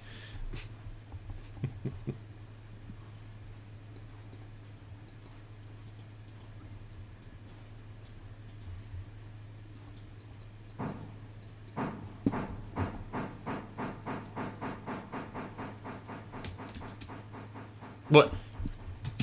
Wait a minute. Where did you come from? Why are you here? Ah, well, we'll deal with that later. Lamau. That was such terrible timing.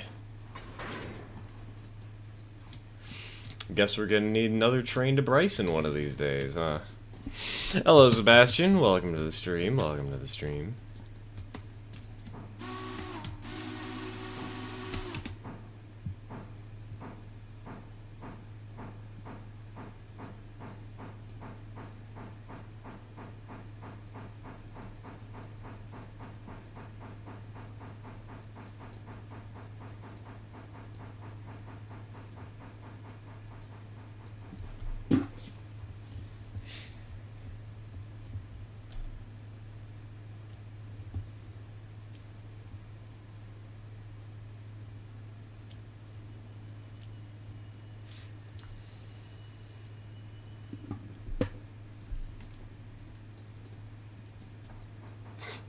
We came from the stars to call your people to your most desperate need in this trying time. That's right.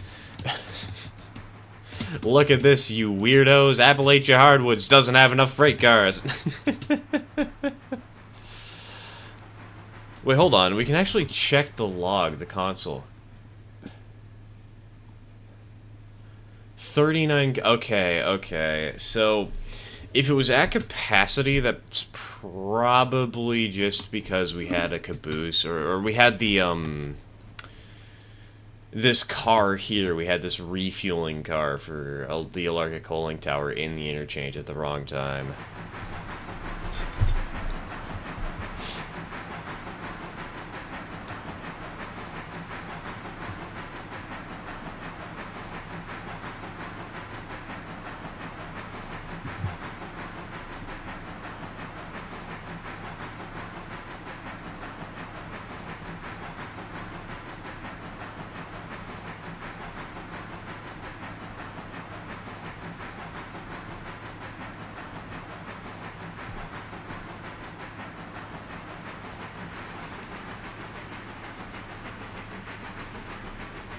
Alright, there's so many train cars because coal! These are the cars for Robinson's Gap. And that's the dedicated coal train for the day. And currently we don't actually have the coal train coming. It's currently in Robinson's Gap, where we still need somebody to take up the job in the near future. And we have to bring down these cars out to the interchange, and then we'll grab the cars that are currently at the interchange, the big pile all the way over here, and we'll bring them up the hill. So they're just sitting over here for now, waiting for the engine to come down and prepare them to run up.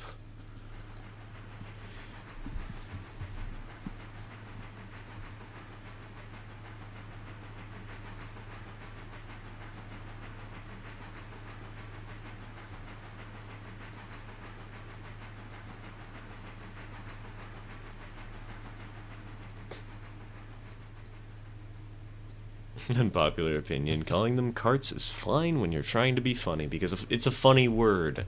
Carts. See, whenever somebody says carts,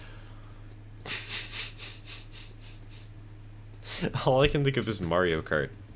And so the idea of somebody taking a coal hopper and bringing it into Mario Kart 8 Deluxe...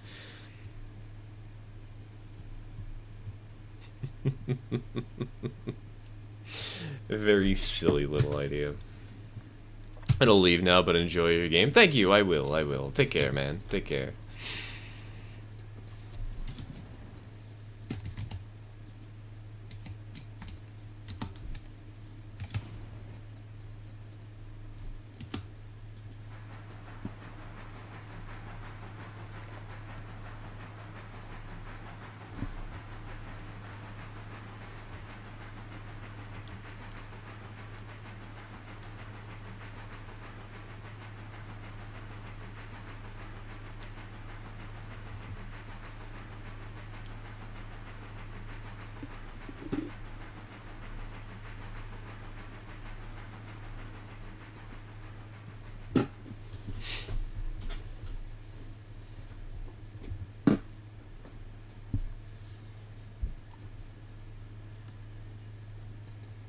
Let's go ahead and bring her to a halt.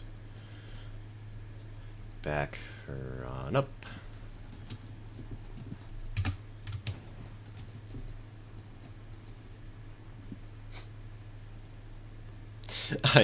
I'm waiting for the notification noise to come through. There's usually a little jingle that plays.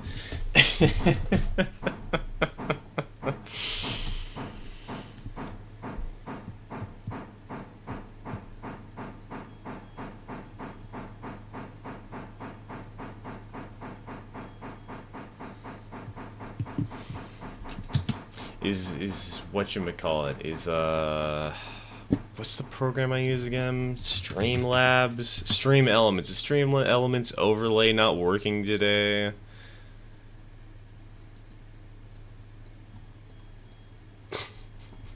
Where's the funny John Raritzen emoji?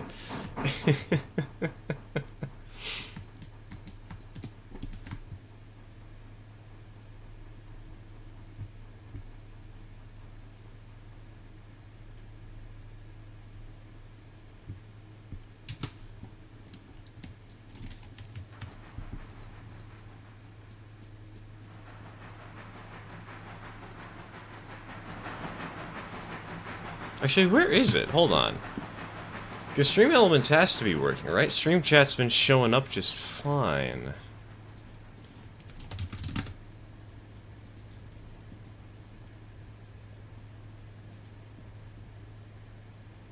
Yeah, I've signed. Why am I not signed in?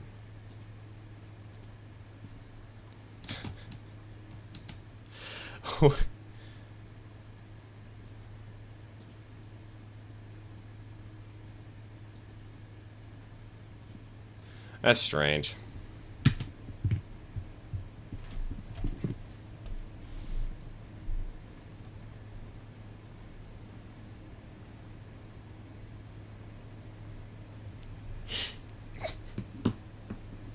I got my membership. I noticed. I'm frustrated because for some reason Stream Elements is being stupid today. I wanted to show the funny face. Why isn't it showing the funny face?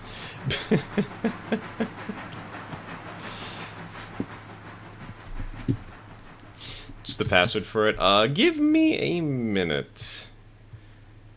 I don't actually remember. I sent it on the super secret chat in the Discord a while back, but I don't actually remember what it is.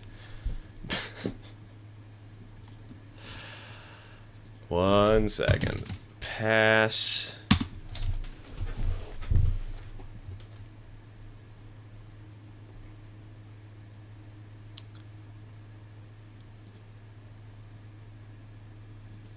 No, that's not the right pass. That's from a different one.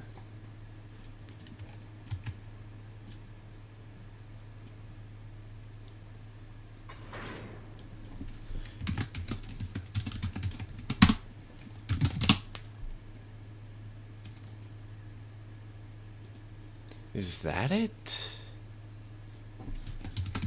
No, it shouldn't be it.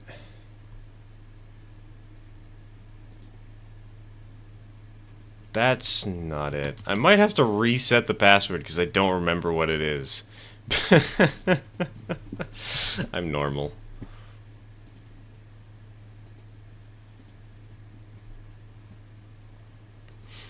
Alright, hold on.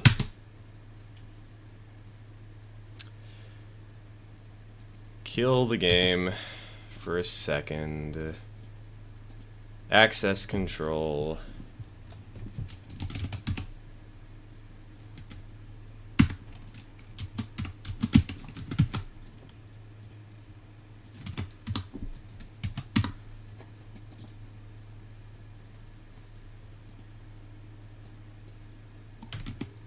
Set a new password.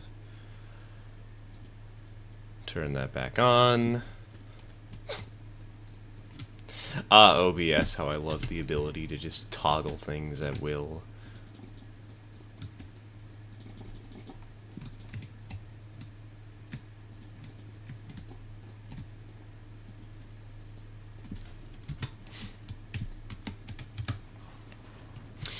What is it? I'm trying to figure out how to communicate that to you.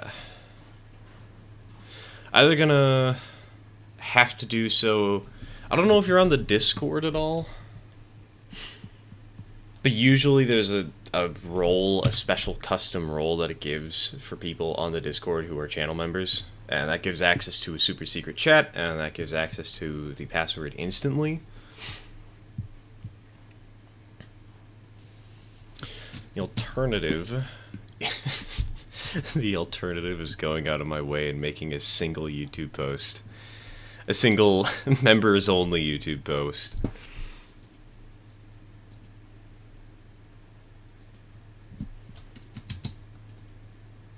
Hold on. Gotta open up the community tab. Visibility. Fire Stoker and higher.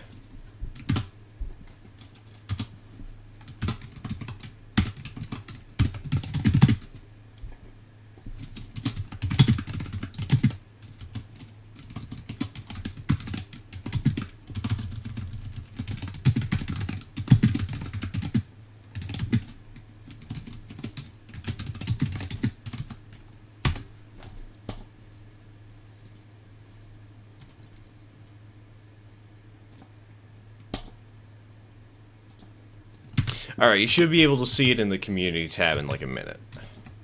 I'm so sorry I have to do this so I can show. No worries, no worries. Really, it's me just being lazy and putting it off until I need to. It's just life.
You know, it's kind of funny. I know you said you wanted to do the passenger train. I didn't think about that though, and I immediately just grabbed it because I'm like, oh, well, we need to turn it around, and I might as well do that while I'm thinking about it. But if you want to turn it around, go right ahead, go right ahead.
Hold on. I don't know why.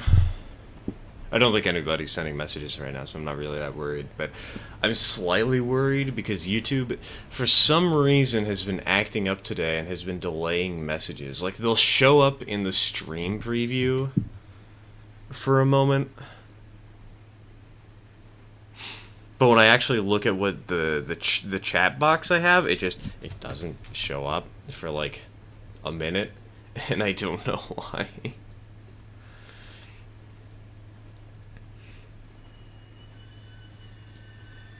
Gonna have to get that fixed sometime soon.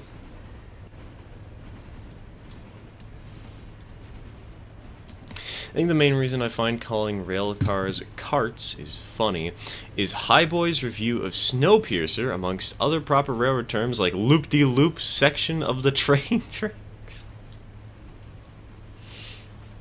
Ah, yes, the most technical of terms. The spinny section, the part where it goes two ways. I just woke up from a nap. Was it a good nap, Ginger?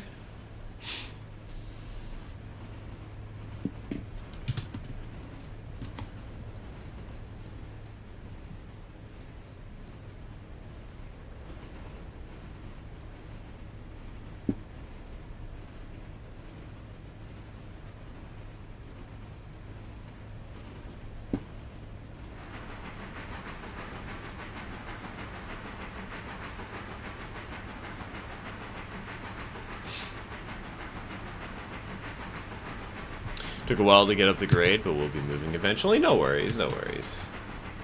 Take your time and pick whatever job you want to do, whether you want to do the passenger or the coal haul, or maybe you want to do the switching in Bryson, who knows. Take your poison.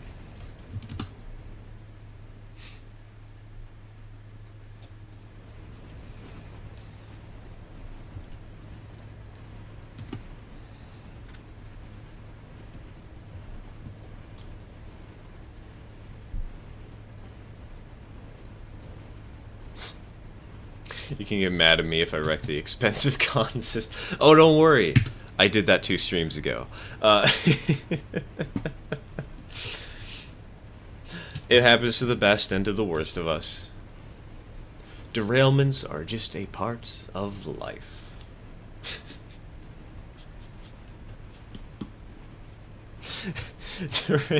Derailments are all part of the natural cycle of life in nature. Some trains live, others die.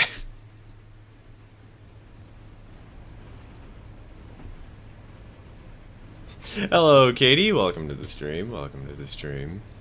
It was a good nap. I got 2 hours. Ooh, nice. I wish I could take naps, but I don't know why. I just focus on trying to get 10 hours of sleep all in one go or something like that.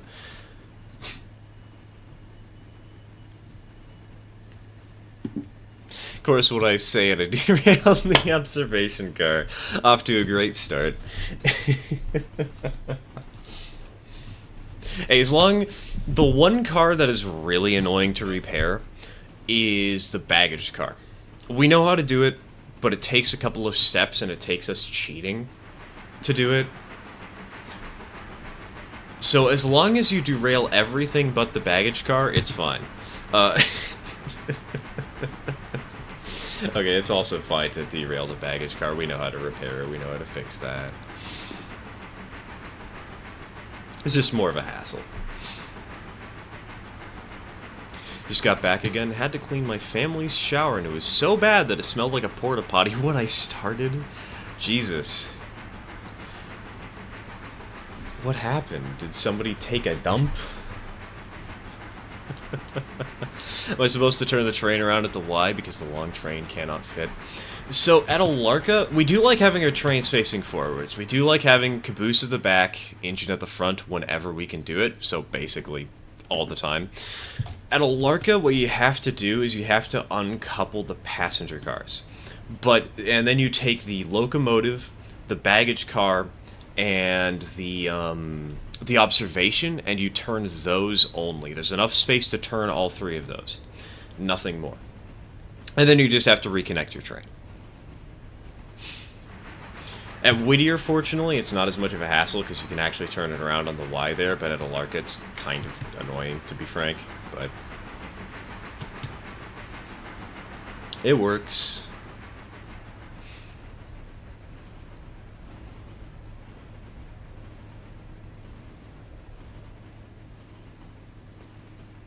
I mean, we went a solid 2 or 3 months without cleaning it, and in that time we washed our dog in it. Not exactly the best for keeping it smelling decent, yeah.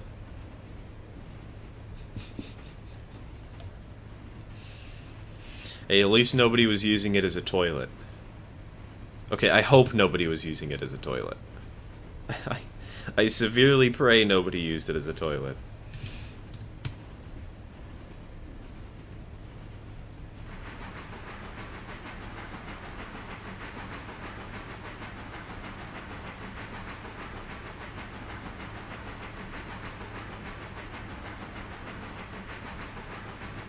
And now I'll turn around the locomotive. I'm going to be connecting it to the observation if that's okay with you. That's okay with me, but it will give us a lot less money, and we can usually make, like, what is it? Let's see.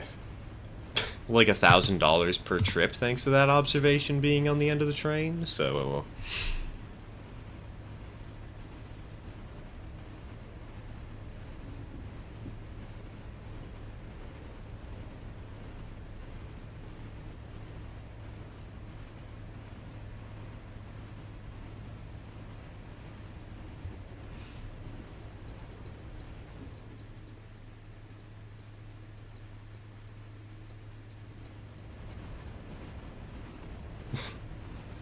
I'm so sorry that he just had to wreck. Nah, it's fine. It's fine. Trust me, we've had way worse wrecks, and one car being damaged, that's not the end of the world.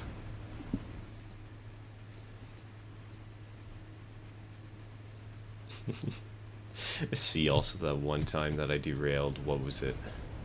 10 cars in the Bryson yard.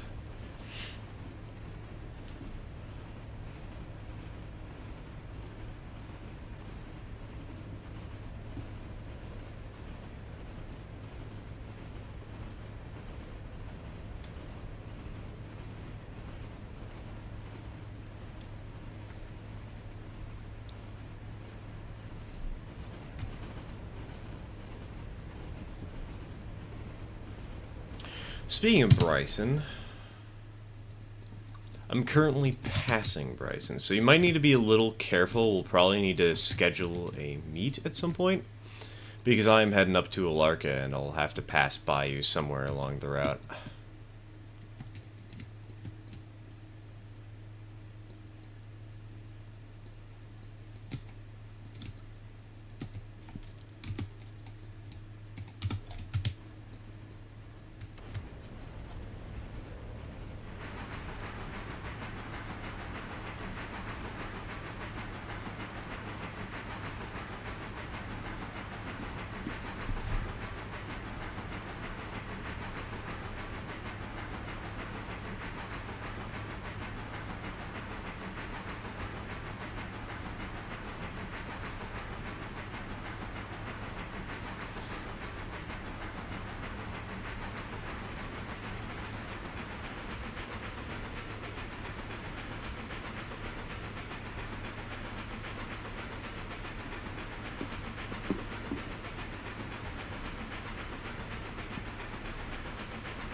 Finally going to be playing Railroads Online now. Been over a month since I last played, mostly because of parents saying I spent too much time on my stupid train game. We love parents being pushy and forcing us to stop doing things we love. Okay, why'd I say we love doing that?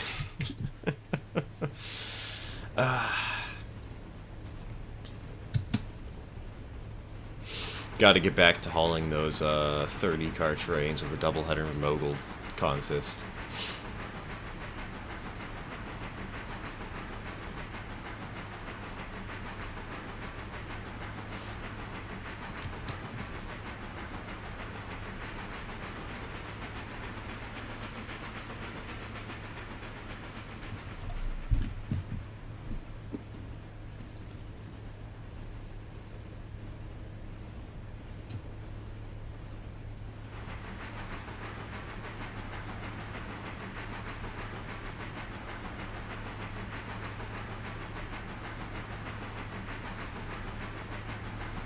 You know, now that you mention it, all I'm thinking about is how frustrating the last stream was when we did Rares Online on Friday.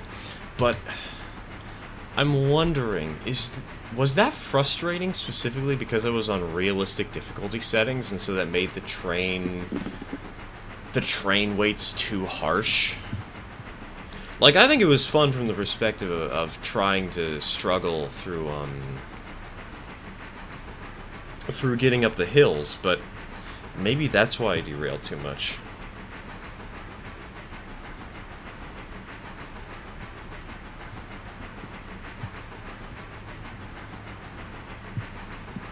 So your opinion, is it better to have a run-through passenger train or have people change cars? Run-through. Run-through 100%. For some reason, from what we have found during playing, I think passengers pay based only on the station that they load at. Not at the station that they spawn at, but the station that they load. And so because of that, let's say that you have somebody who spawns in Bryson that wants to go to Olarka. You would actually get more money if you brought the passengers from Bryson to Whittier, unloaded them at Whittier, reloaded them, and then brought them to Olarka. But the contrary is also true. If you got passengers in Whittier, brought them to Bryson, unloaded them and loaded them into a new car, and then brought them to Olarka, you would get less money for doing that trip. So generally speaking, I think it's better to have them all load onto one car and never leave. Hey Roberto, welcome to the stream, welcome to the stream.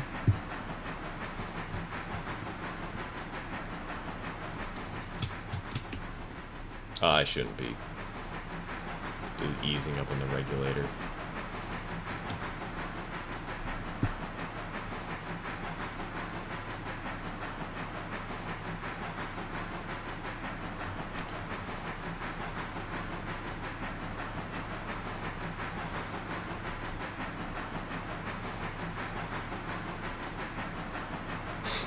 Found out the hard way that I do worse on tests than I'm forced to study for, and that playing my train game actually helps me de-stress. Those two things happen to coincide. Have they finally seen the errors of their ways?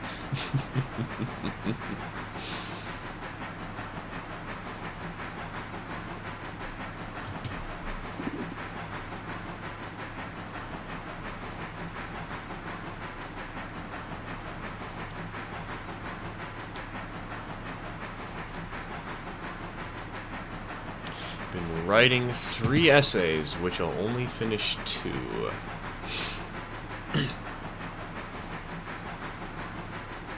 What are the essays about?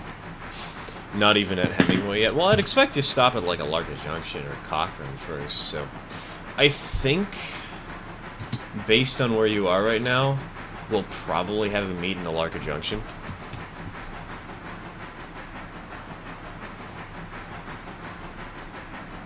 Because once I make it to Hemingway, I'm gonna have a nice bit of straightaway where I can speed up to Larka Junction.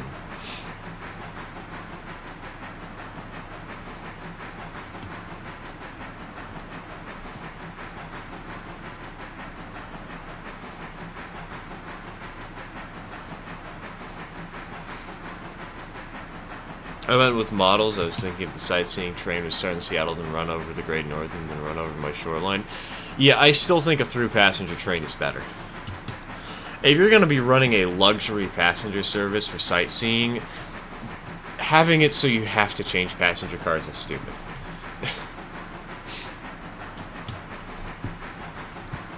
Just causes more headaches and makes it go from being a luxury relaxation trip to being a pain in the butt.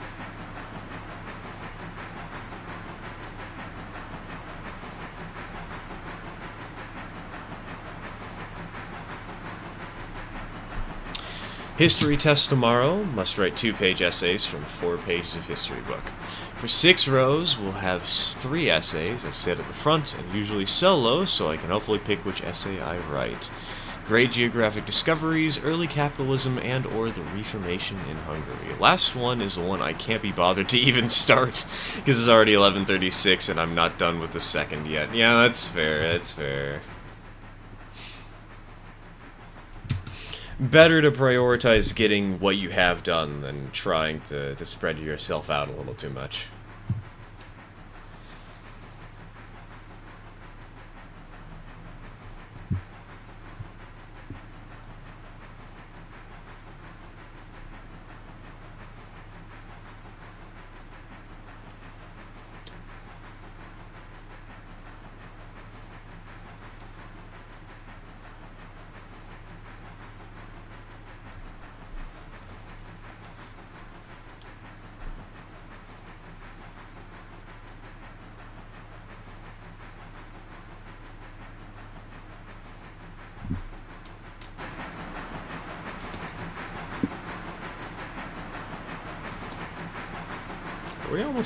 We gotta be at the top of the hill soon, right?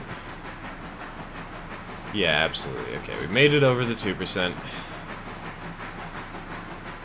Just hoping we'll pick up some speed soon. Yeah, there we go. Now we're talking.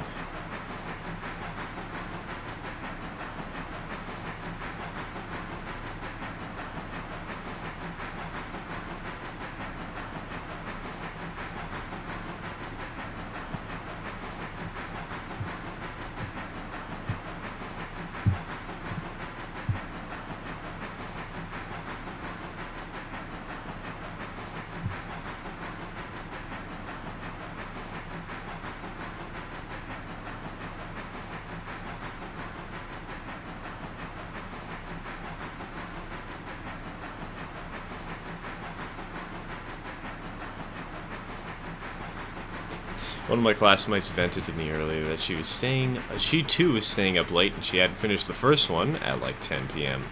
And one of these essays takes about 1.5 hours. She hasn't even finished the first. Jeez, she's gonna be pulling an all-nighter at that rate.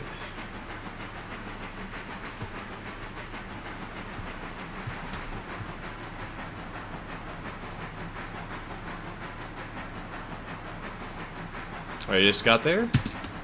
Aha, so you did. Yeah, we'll meet at Alarka Junction.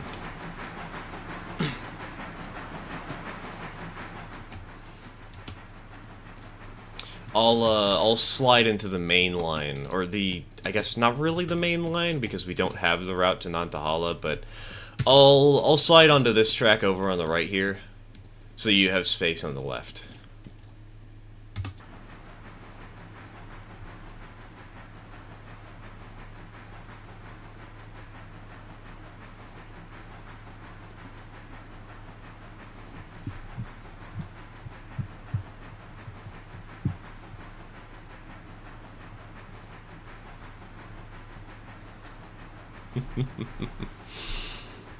Me too, not gonna lie, I was considering asking her to tell me when she finished the third and I wouldn't go to sleep till then. Shooting yourself in your own foot. Just...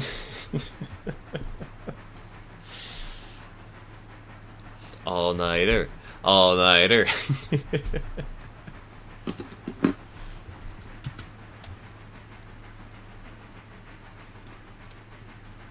Honestly, though, that's a really kind thing to do for a friend.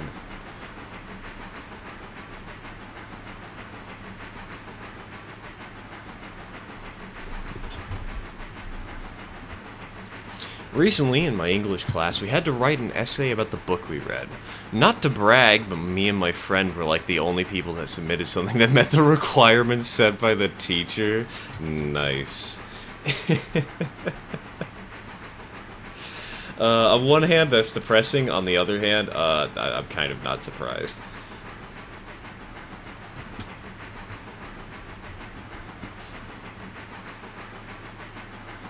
I always feel like language arts is just a little underappreciated.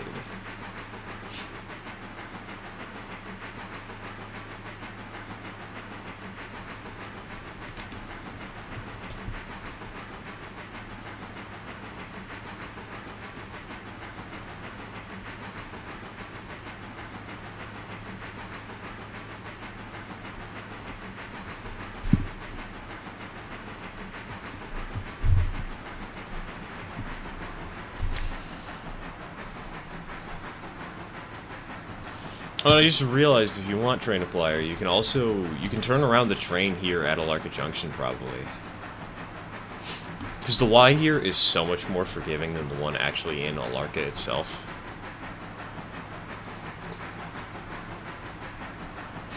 So if you feel like in the observation car in the end, you can do it here.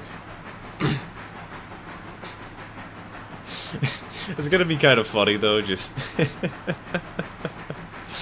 yes, between Alarka and Alarka Junction, you can't see out the back of the train. Too bad, you don't get luxury. But as soon as you do, as soon as we make it to Alarka Junction, you can see out the back of the train. And you'll pay us more money because of that, right?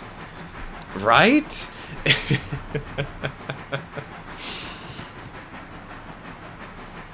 Trust me, I hate English class as much as the next guy, but still, how did... Yeah, exactly. How did only 2 people make the bare minimum? It's not like you guys did astonishingly well. I mean, I guess you did do astonishingly well in comparison to the class, but how did...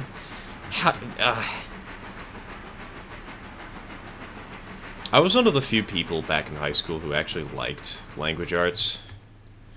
It was actually kind of sad for the teacher because I'd always arrive 5 minutes late, and sometimes I'd just skip class because I was too tired, because it was my first period. And the rest of the crowd, the class was so rowdy that he would always be so happy to see me there.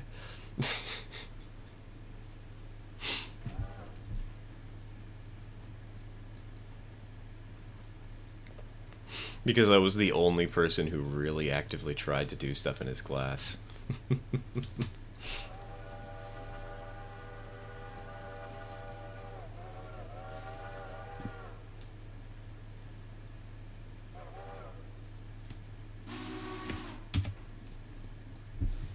Alright, main line's clear for you.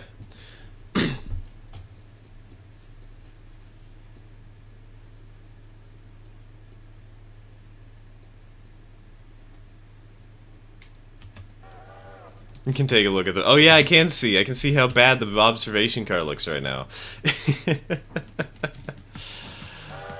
Oh my goodness. Yep, that's a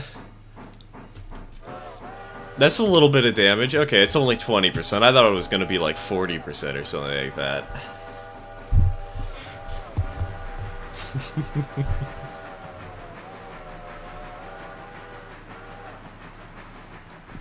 Guessing the book had to be classical, or the books the others read were too short. The book was written in 2006. Admittedly, none of us really are fond of our teacher. Aww. Rip teacher.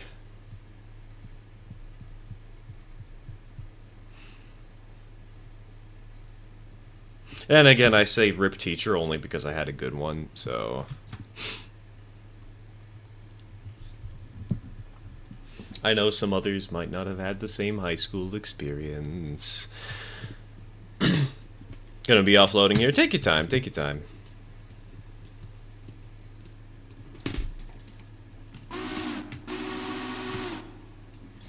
What I'm gonna do is I'm gonna pull forwards, and then I'm gonna start backing up. So that when you're out of the way, when your train leaves town, I could just immediately back up behind you, instead of having to wait for you to get all the way out of town and clear the main.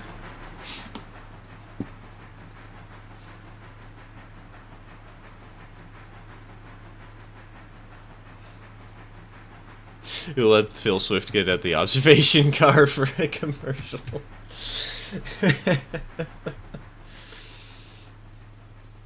I sawed this person in half. With the power of flex cock, I'm gonna glue them back together so their lifeless corpse will dance for me.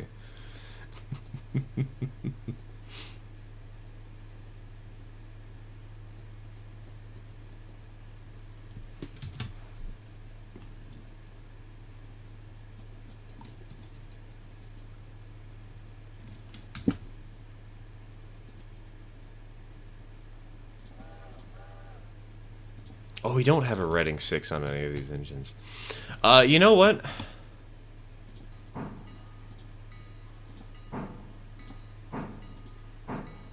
Where is it at? Enjoy.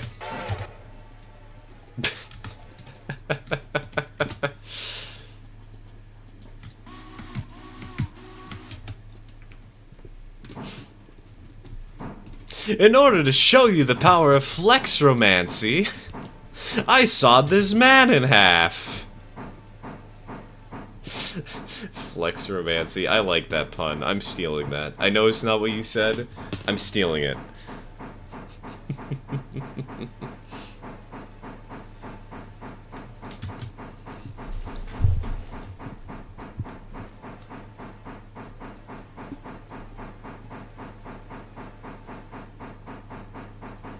I think I'm doing something wrong with my logging camp line. 30-meter radius is too wide. That takes skill.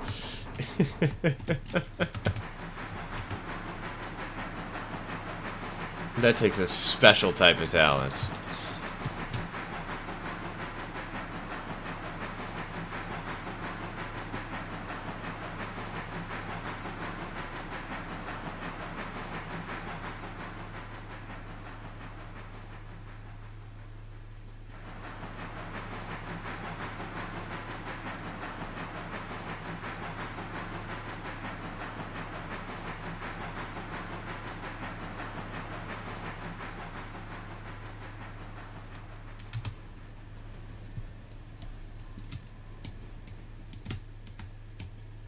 So we still got a few people going to Alarcus, so I'm gonna have to wait here for like 1 minute to pick them up before we head up the branch, but...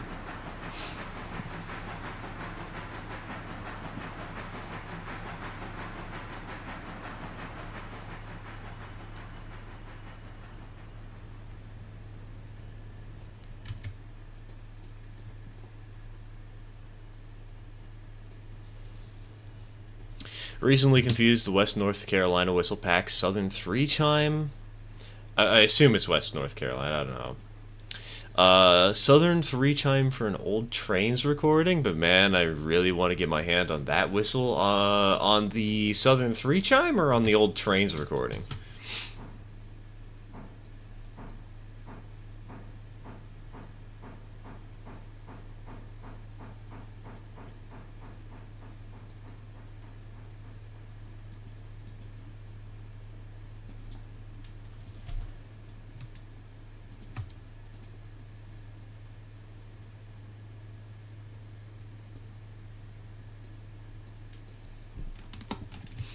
Southern 3, that's fair. I haven't heard it yet, but... I gotta get that modding tutorial done. Maybe that's what I'll try and do this week. I've been trying to set myself weekly goals, and I've kind of been neglecting the YouTube channel.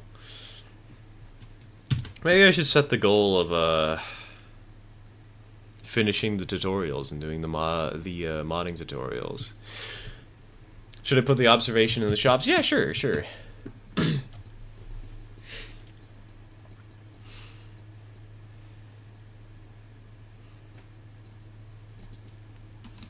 Might as well get her fixed up as soon as we can.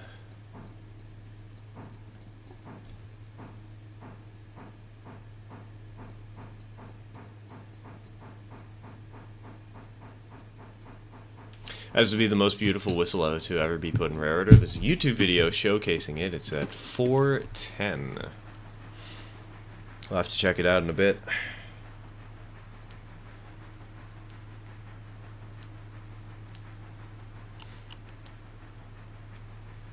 I might actually know what the whistle sounds like, though, because it might just be the exact same as the TCS WoW Sound one. Because TCS WoW Sound has a Southern 3 chime, and oh my god. Oh, that thing is so good. I love the way that thing sounds.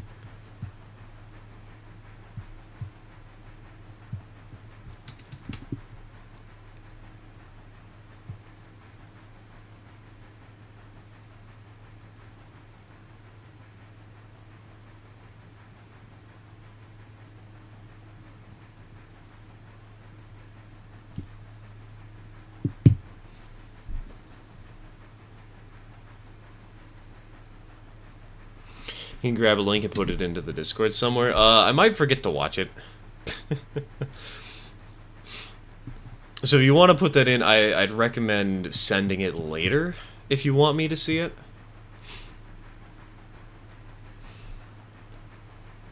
Shortline Sundays back again, of course they are. It's always Shortline Sundays.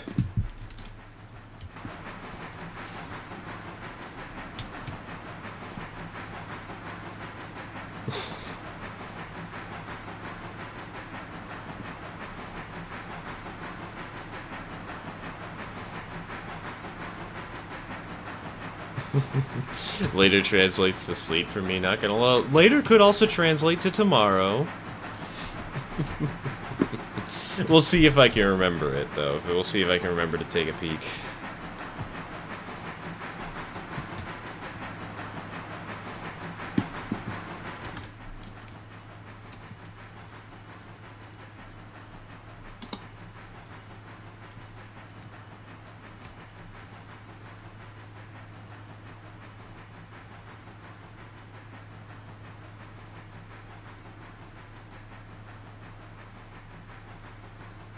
I'll tell the passengers this. Good afternoon, lovely passengers. Thanks to my dumbass wrecking the car at the end, you will have to go to the other cars in the train.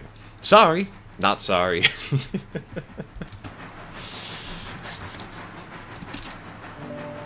It's my fault, but it's your problem. Enjoy.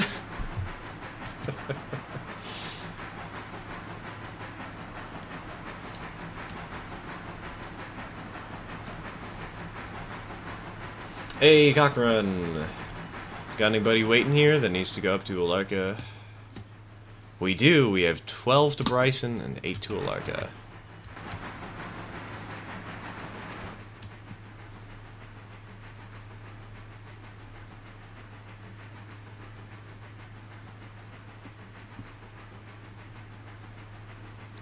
Did you know that today marks 79 years since the Railway series came out, / when Thomas first came to the world?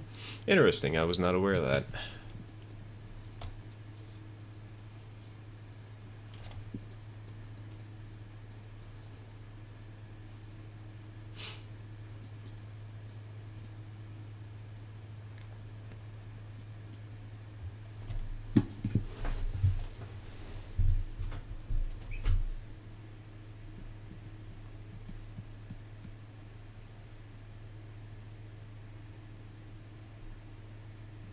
I think we should get a very superpowered locomotive. Oh, don't worry, don't worry. We got a Santa Fe.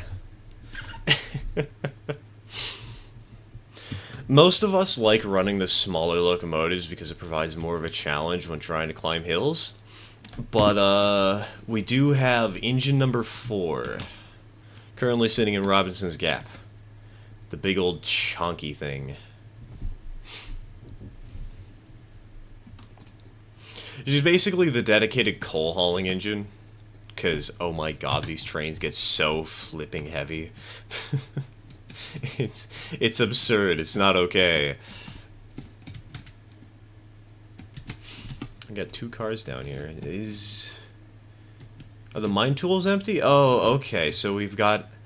At tier 5, we will run through a boxcar of mine tools before we can finish loading all our hoppers.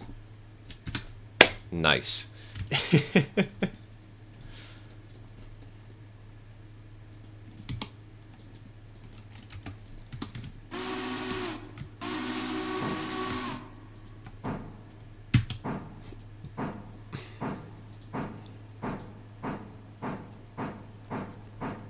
What was the whistle I chose for the other engine? Nickel plate?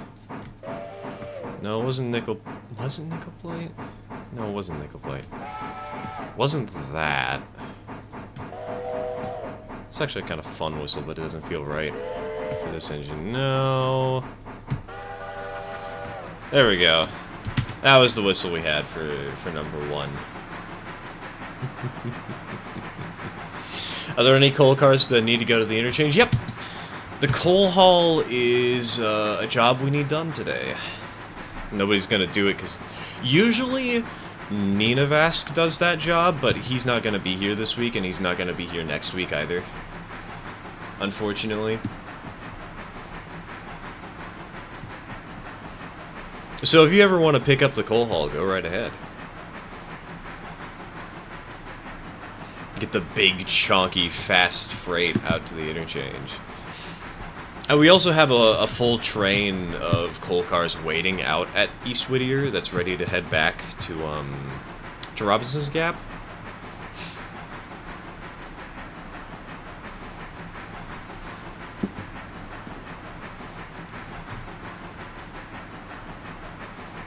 So you got a lot of coal to haul today.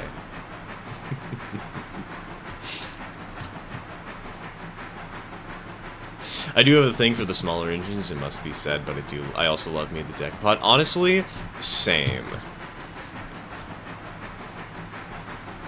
I like the smaller engines because they're interesting to try and challenge yourself.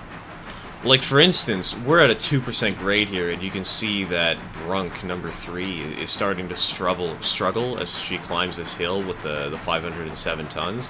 But she's not quite yet stalling out. She's still making it. She's still going. But, like, the Decapod just looks so good. The passenger train run by AI at the moment. Alright, sounds good. That's usually what we do for most streams anyway, so...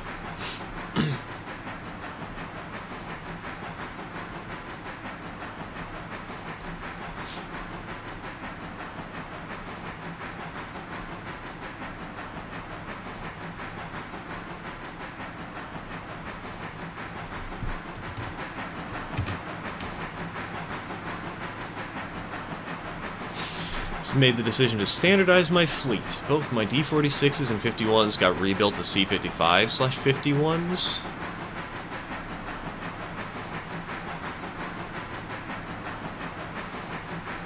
Wait, so... So you rebuilt your 51s into 51s. Nice.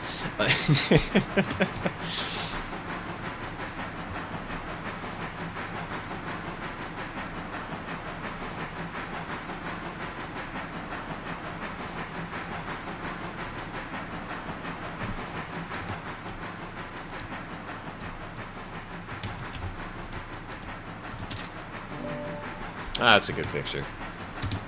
That was sweet.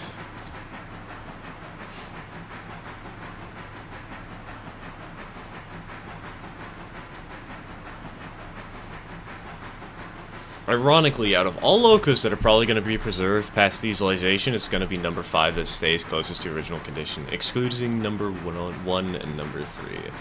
Oh, they're 55s with... Oh, okay, okay, that makes more sense, that makes more sense.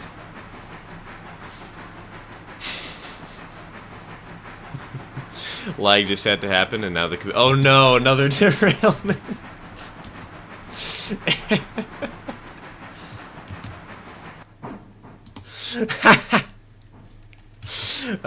Don't worry, you'll get used to the lag, it'll be fine. I will just repair that at the end of the day. Is this the run up to Alarka? Yep, this is the run to Alarka.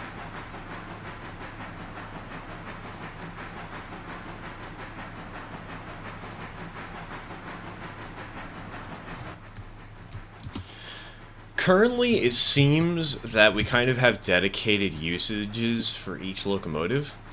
So number one is the passenger engine. She's always running the passenger train. Number two is the Bryson local. Number 100 is the Walker and Bryson switcher slash logger. Number 4 is the Robinson Gap heavy duty locomotive, and number 3 is the one that goes to Alarka. And for some reason, number 3 always takes the passenger car with her. This is just how things turn out. I'm so sorry I've wrecked your cars. No worries. I've already wrecked them. Our reputation is kind of down the drain anyways. We're at, what, 67%? We're used to this.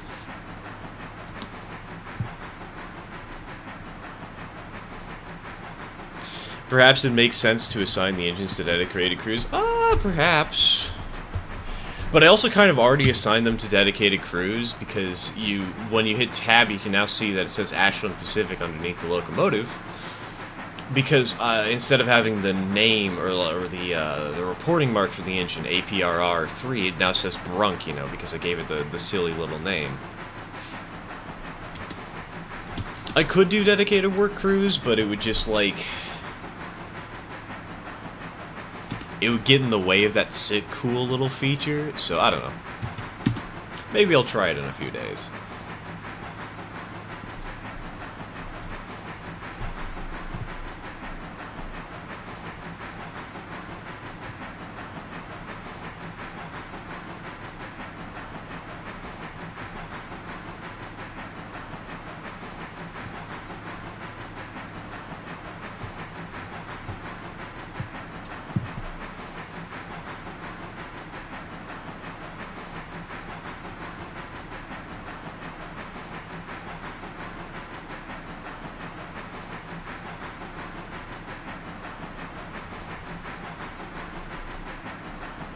Are we there yet? How close are we to Alarka? We got a little bit of ways to go still.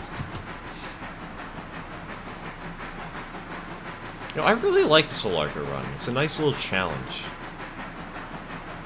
We're burning through a lot of fuel, climbing the hill.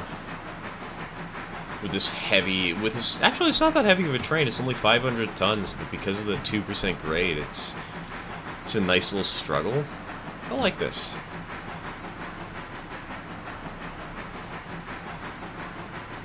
I have one of the lettering mods, so my locos up till recently had their names under the cab window, except for the diesels. That's actually kind of cool.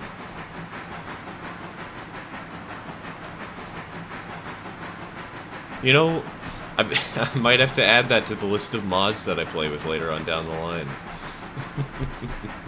Once we get, like, the East Whittier Industries and, like, the log flats and gondolas.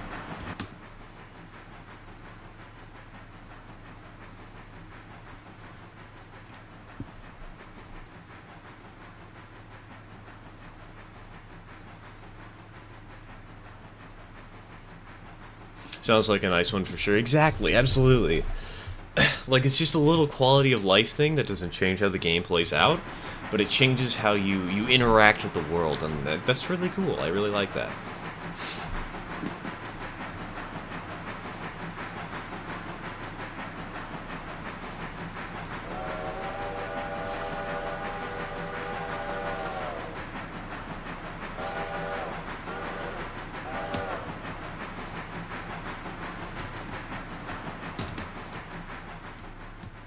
Alright, still no cars to pick up.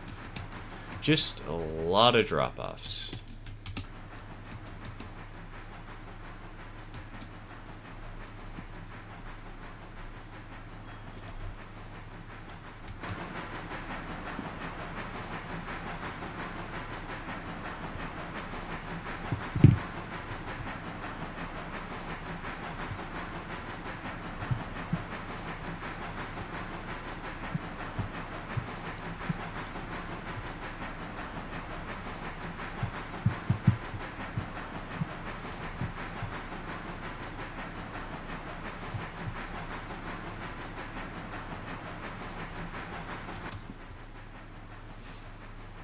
Alright, for the court record, I will have to end this stream a little early, so we probably have about 50 minutes left. 50 to an hour, roughly. I made some plans today that are kind of important.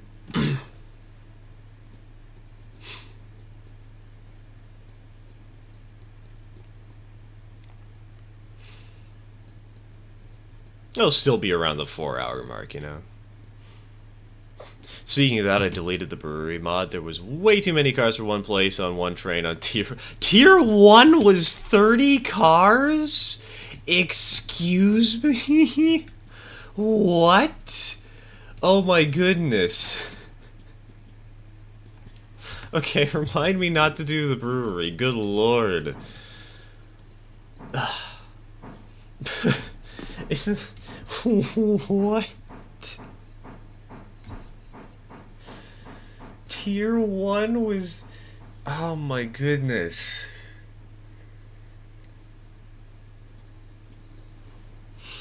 Industrial grade alcoholism, exactly. Observation cars at the repair track, the passengers will have to be in there for a while. Hey, look at this, we're getting a tour of the shops. What are they doing to the car? Why are they pulling out hammers and nails?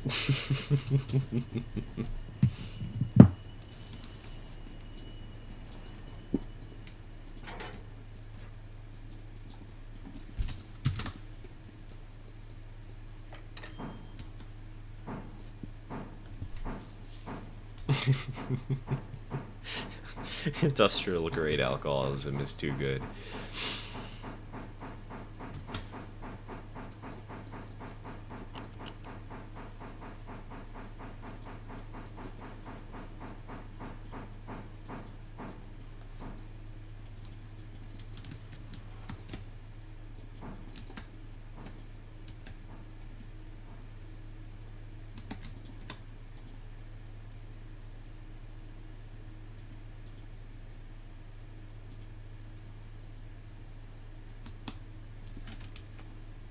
Not allowing me... Oh, hold on. Well, it'll repair on its own. It doesn't need to be set for the track. That's just a waybill thing.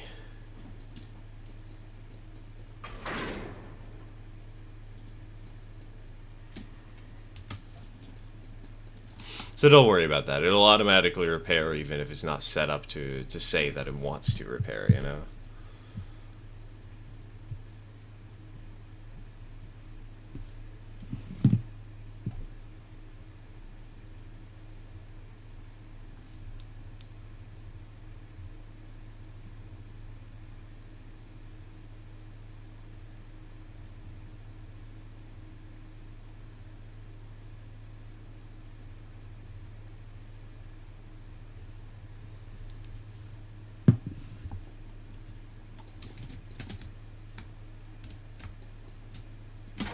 Alright, apply handbrake.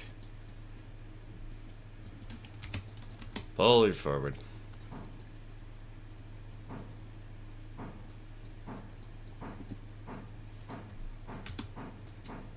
So we got 3 cars for Alarka Copper. 1 for MG Chemical.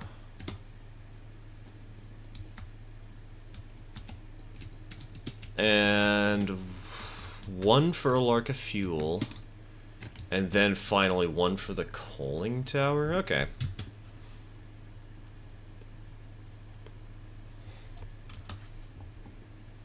I attempted to play on Aurora Falls, but found out the hard way that there's exactly no level terrain on that map, and I don't want my railroad to be more up and down than the RGS, but that's the fun part of Aurora Falls.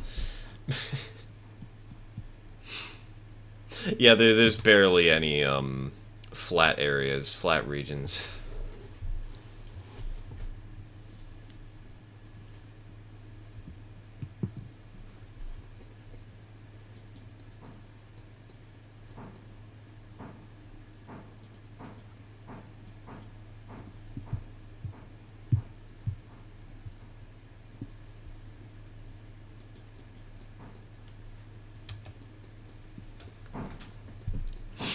Really need to give Aurora Falls a tryout. It's pretty fun, but also, like, the track building can legitimately take hours to do.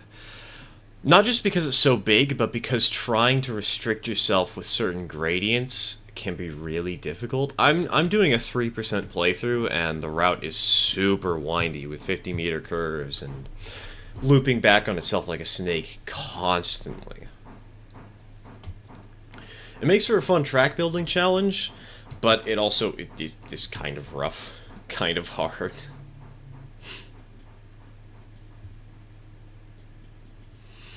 I played it a little bit on Twitch last Friday. We were going to the Ironworks on a custom save, and it was hard. It was painful. Would not recommend. Actually, would I recommend it? I don't know. That's a good question.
Should I get that boxcar for the that extra money? Yes, please. Yes, please. Because you're gonna be that boxcar. We have to get a replacement for it soon. Otherwise, we won't be producing coal. And so, might as well get the empty car out of there so we can bring back the loaded one and immediately get it into place.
Hopefully I do not wreck this train.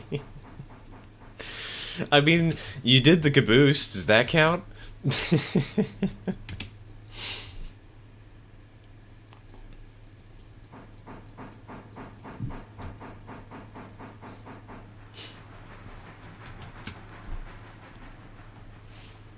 Gosh, wrecking the train, though, when it's like, when you have all those coal cars hooked up and you got the big chunky engine, if you derail with that thing, that is going to hurt. Oh my goodness. We've had some derailments before, but it wasn't that bad. I think the worst we've ever had with that engine was the locomotive going down to 80% durability, but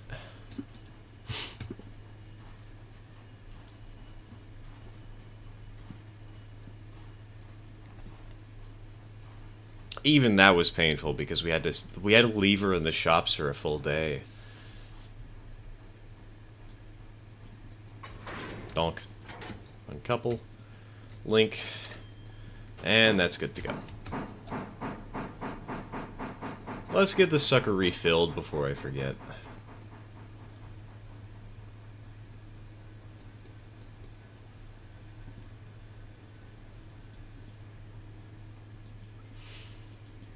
Something's up with your website. Google's giving me a warning that attackers might try to steal my information. It's been doing that for a while. I'm not entirely sure why. The one time I want a sponsorship.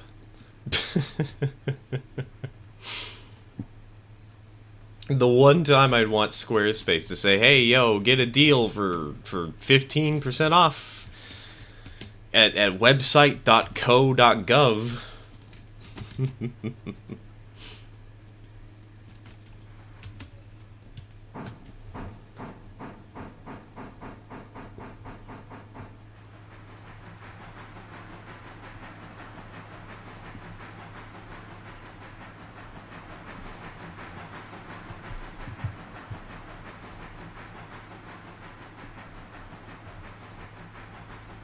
I also haven't modified the website in a while, so that might be a problem.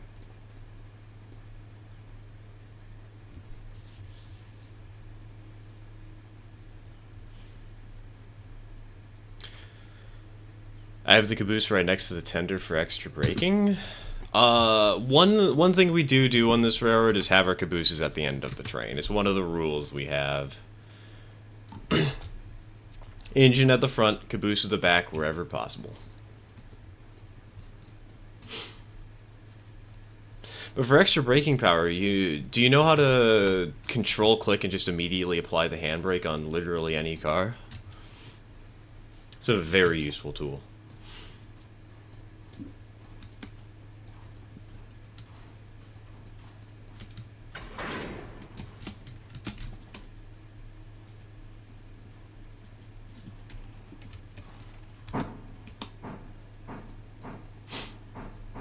Anyone else notice how trains, like, never leave the track when they derail? Like, they derail, but they're still on the track. But even if you fly around a curve at 70 miles per hour, it doesn't leave the track. Yep, that's an intentional piece of game design.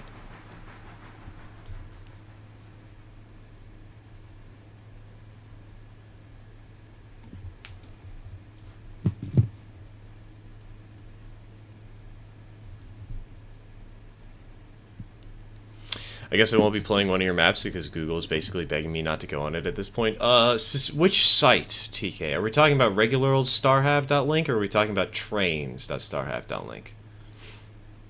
Because for some reason I found that sometimes when one half of the site isn't working, the other half is. It's very strange.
Alright, we'll kick that sucker.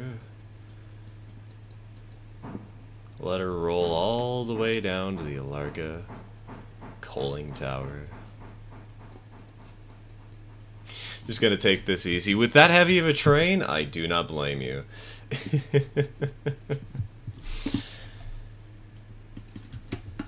Ayo Wes, welcome to the stream, welcome to the stream. Not much is up. Currently just switching out Alarka, kicking some cars. I'm gonna have to end the stream a little early, as I mentioned this a few minutes ago. I had some plans that start at 4 p.m.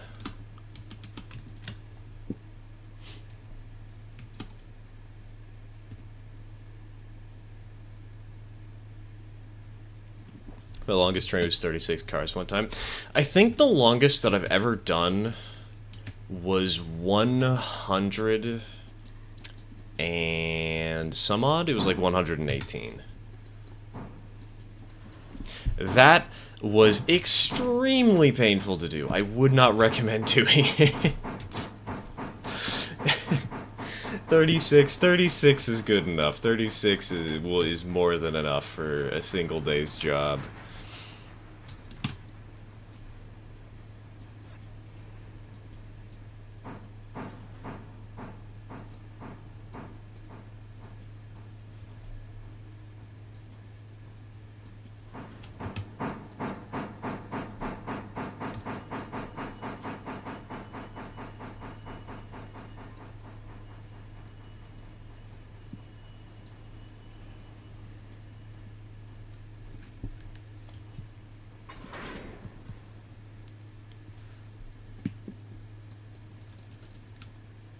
Especially going down will be a little hard in this long train. How long is the train actually? How many cars you got today? Only 26.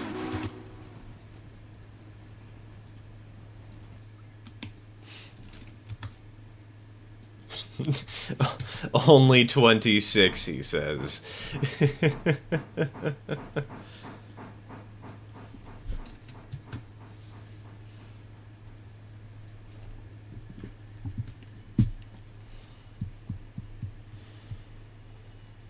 It's not that bad. God. Yes, it is. Yes, it absolutely is.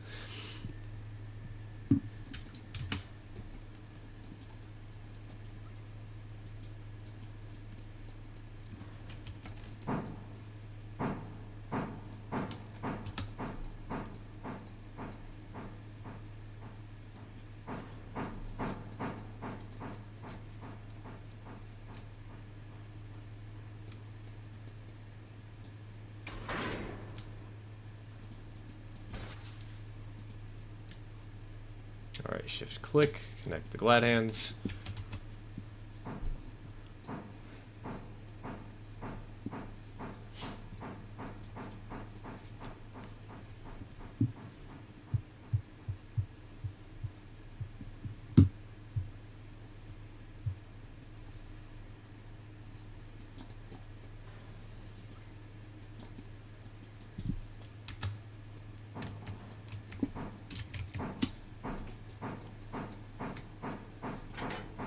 Alright, give those cars a good kick.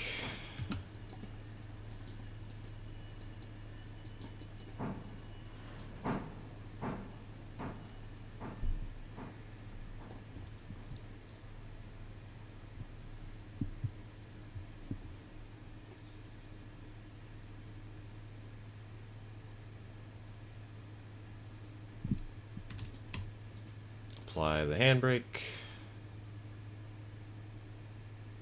Perfect, okay. Now we can do the copper mines.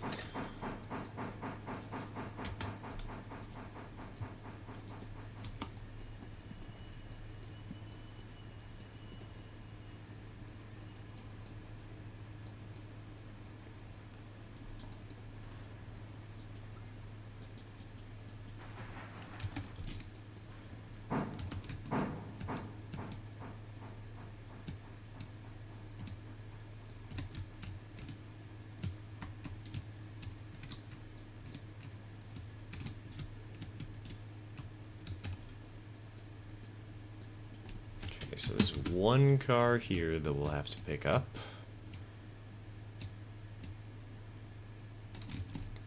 How about mine number 2?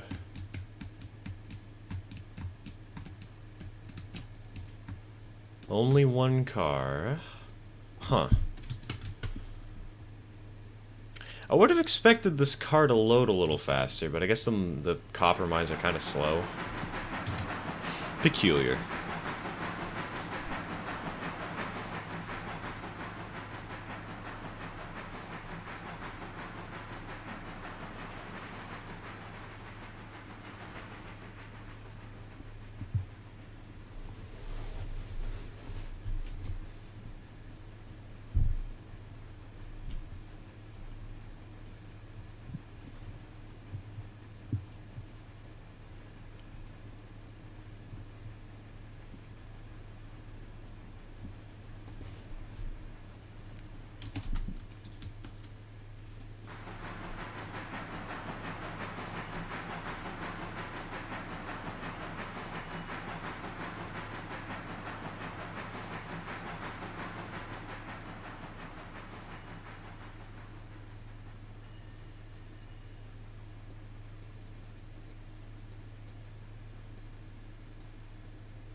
Hey, $285. Money.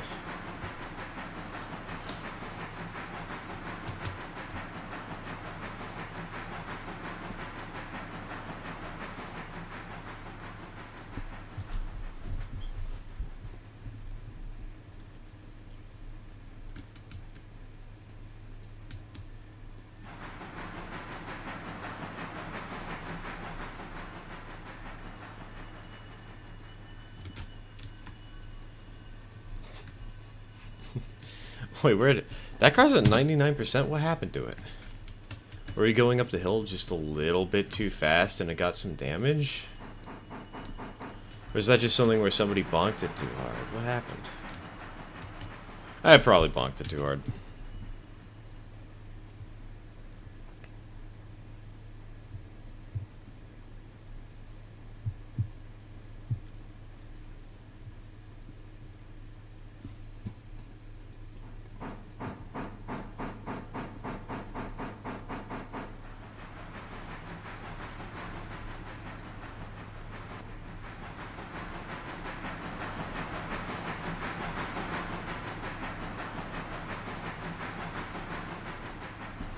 Passenger train is turning around. Alright, perfect, perfect.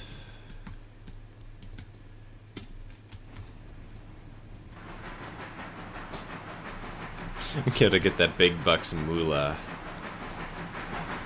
off of running commuters 2 feet down the main line.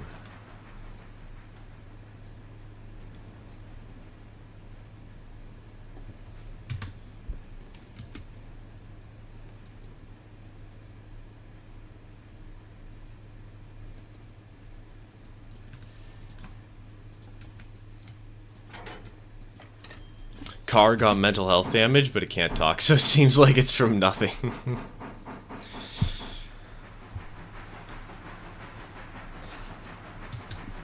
It got insulted today at work.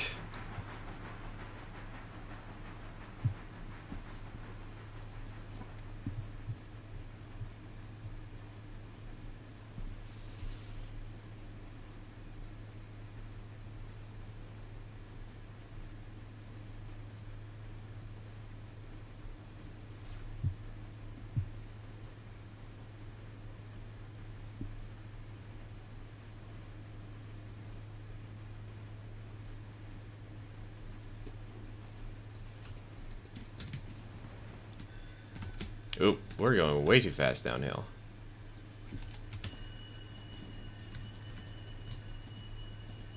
But no mental health damage to these guys. They have 100% durability. No insults for them today.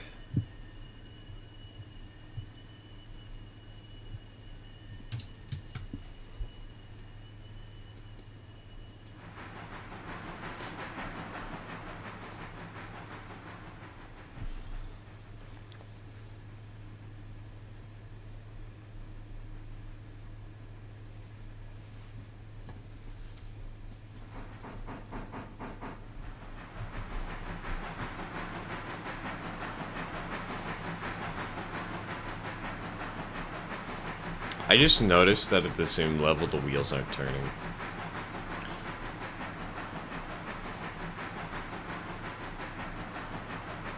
If I tilt the camera slightly, you can see it moving again, but if I tilt it slightly too far to this side, they stop. It's a really weird little thing. Probably just a game optimization so that it doesn't lag too much by simulating each and every wheel set moving. Because you won't really notice from the outside. Almost done getting down the grade. Alright. See, so you're almost in Bryson. Yep, almost in Bryson.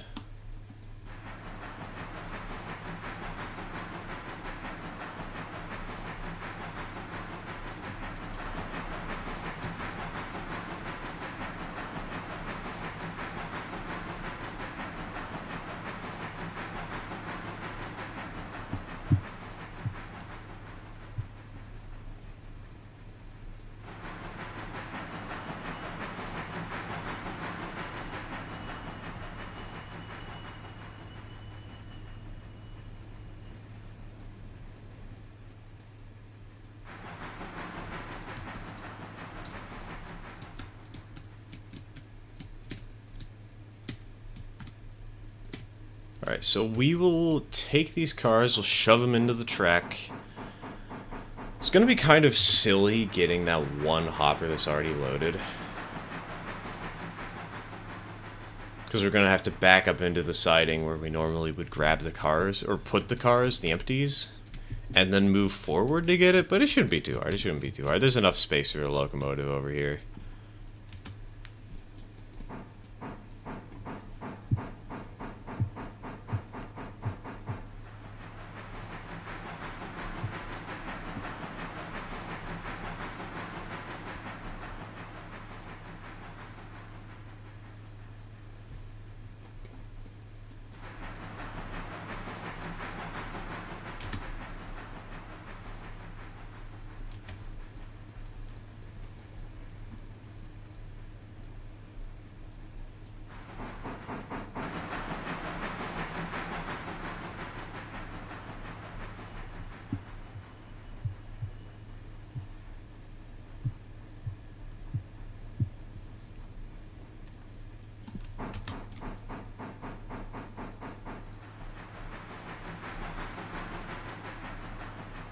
You know, this place is kind of flat.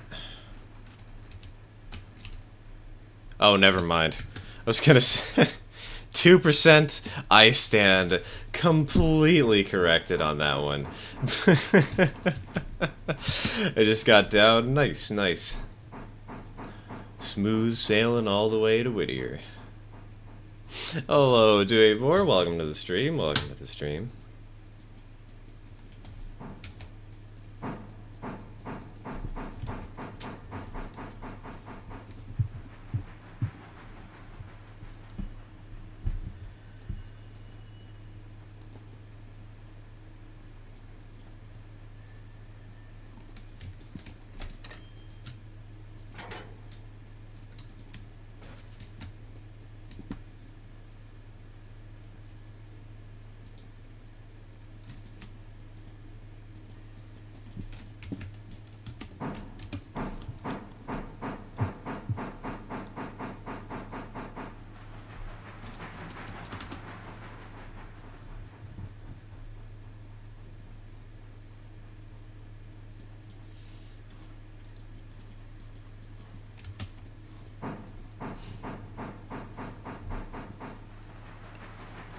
I should probably get coal and water in this sucker before she runs out of steam.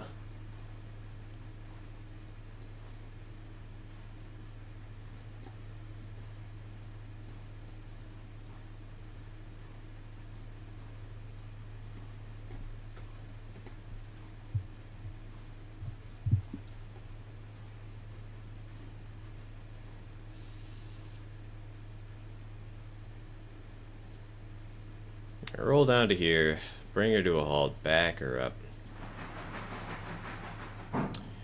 Grab a single car of copper ore.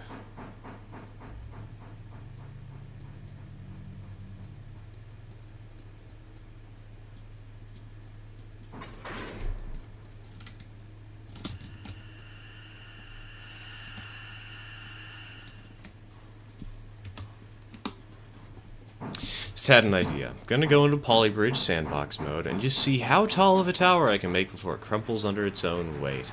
Neat challenge, I'd say. Okay, but if you're gonna do that, are you going to build it out of certain materials, or are you just gonna freeform and do whatever?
I don't know, about 5 nodes on the ground without breaking off. That could be a fun little challenge.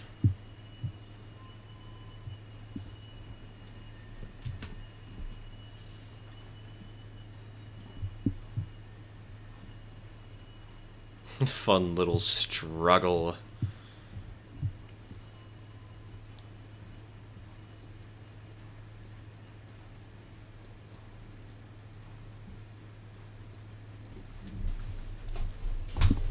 We're currently running a train to the goods factory, or as you dubbed it, girlfriend. Run to Hamburger next. If you have the opportunity, run to Hamburger.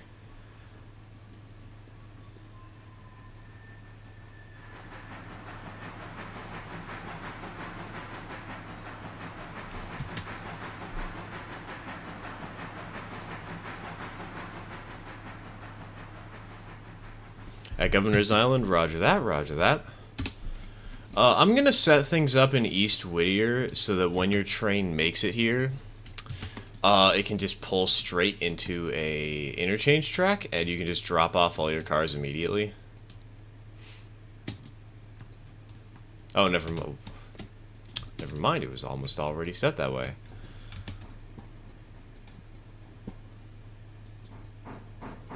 Alas, I don't, as far as I'm aware. No!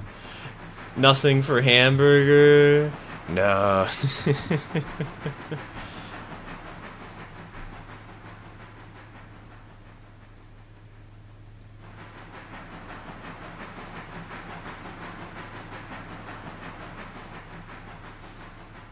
Imagine if this was like ridiculously easy for some reason and I just end up building a space elevator. Honestly, from a little I know of Polybridge, I could see that happening. I could see it being a cakewalk.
Passenger train is turning around. I'm just too busy to turn it around because I got a long coal drag behind me. No worries, no worries.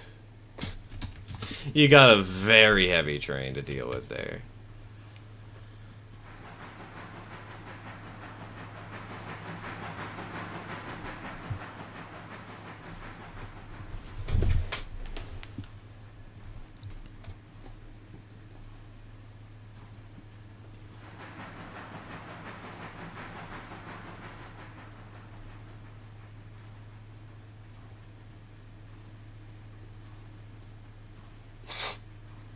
Highballing in reverse with my DE2 because I thought the train was for Hamburger, and I didn't want to run the engine onto the other end of the train. Just was too lazy to deal with it in Lamau.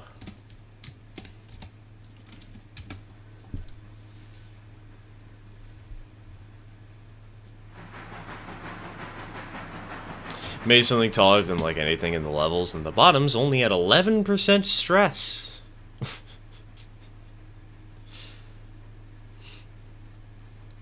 At this rate, Celestial, you'll be able to build a skyscraper to the moon. And back.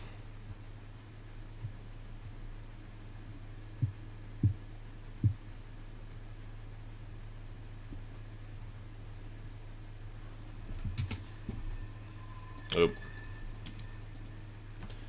That's a bit too fast.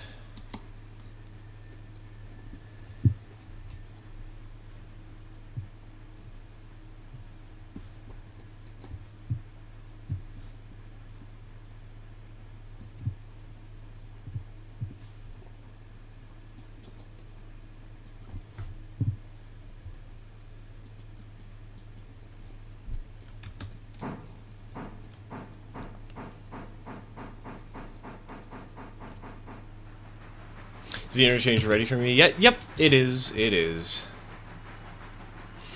In order to escape from the front of your train, you might have to you'll have to use the main line. You'll have to get out of the yard and go on the track on the far side or whatever, but there is one fully empty interchange track perfectly positioned for your train.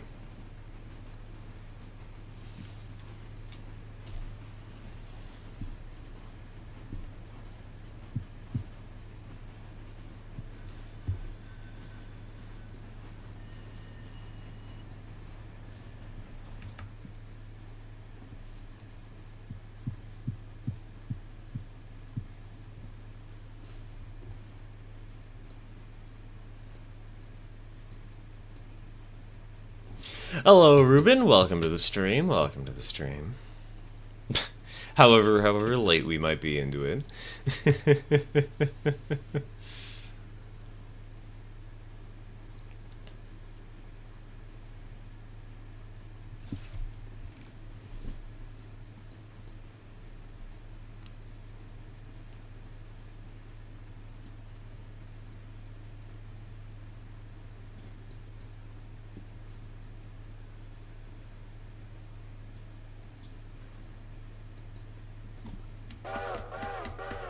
I don't know why I haven't been doing whistle signals, and I don't know why I just decided to do one right there and then, but I did.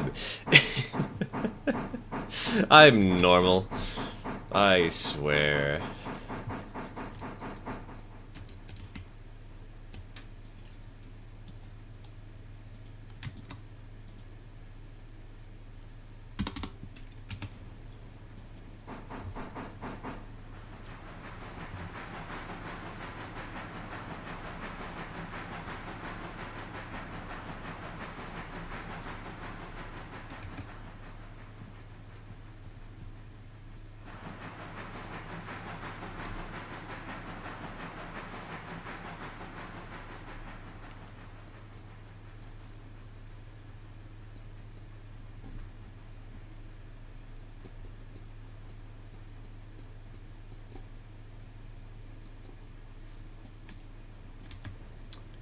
And donk.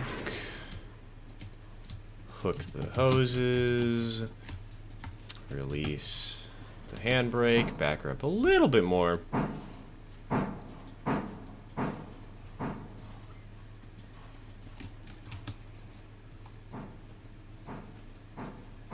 those marker lights turned around so they're actually facing the right way.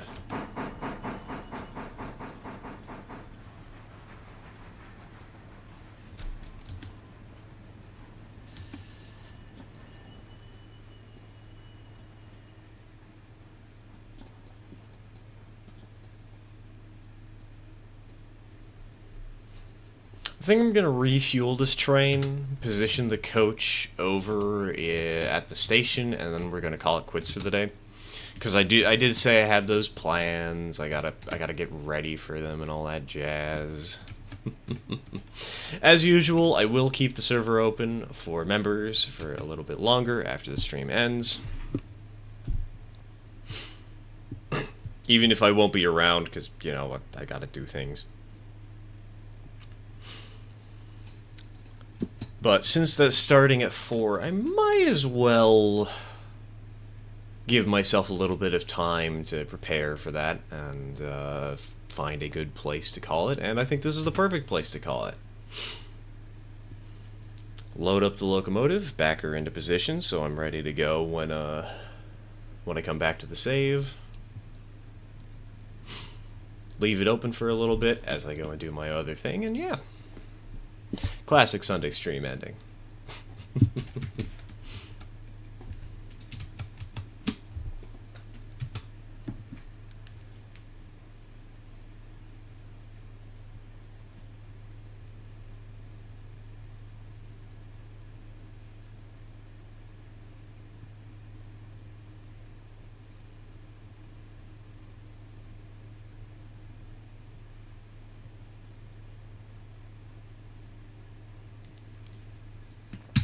Just gonna deliver these cars. Sounds good, sounds good.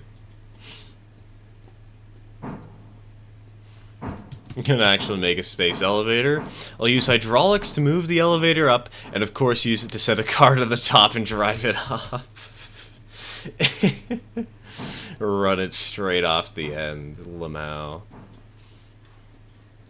Let the driver perish.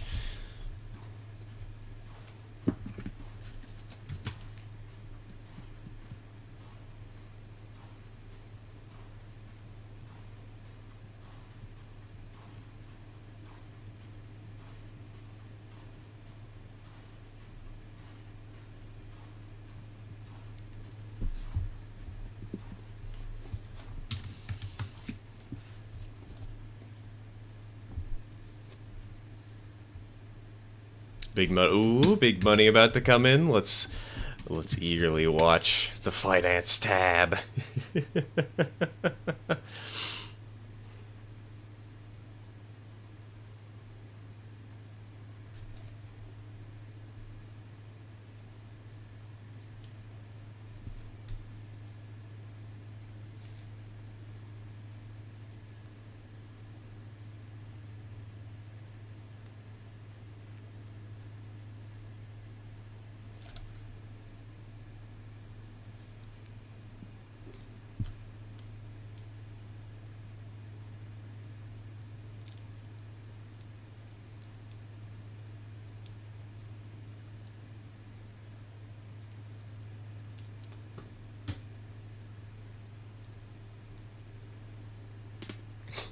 Drum roll. Very, very impatient drum roll. Oh, we got another minute. I can back this train up before we make the cash.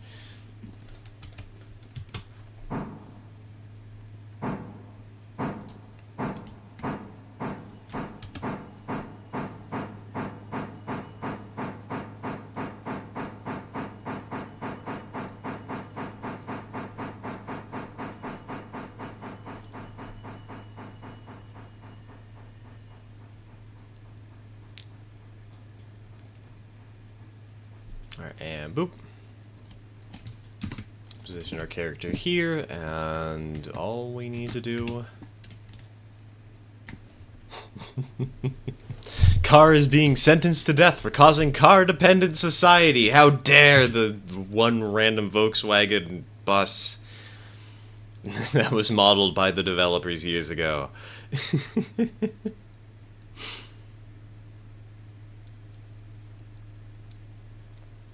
How dare they?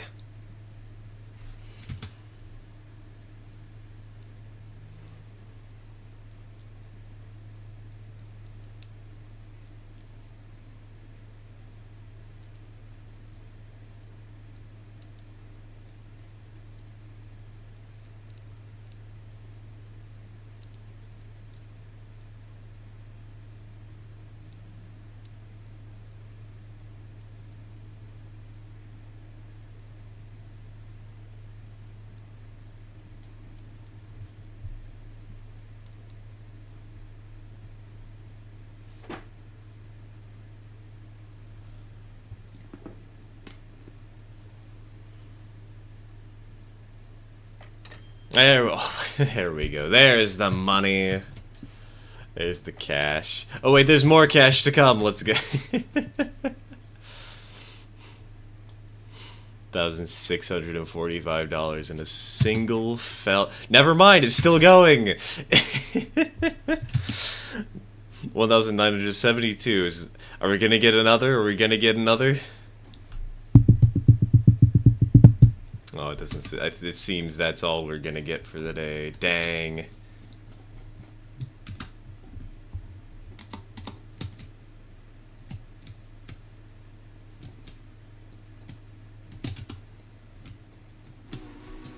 Big money. All right. With that, I do have to go prepare myself. I will leave the server up for a little bit longer so that we can wrap things up, but I have to go prepare for the thing at 4 p.m. Thank you all for tuning in today. It has been fun as always, and I will see you next week. Take care, folks. Cheers.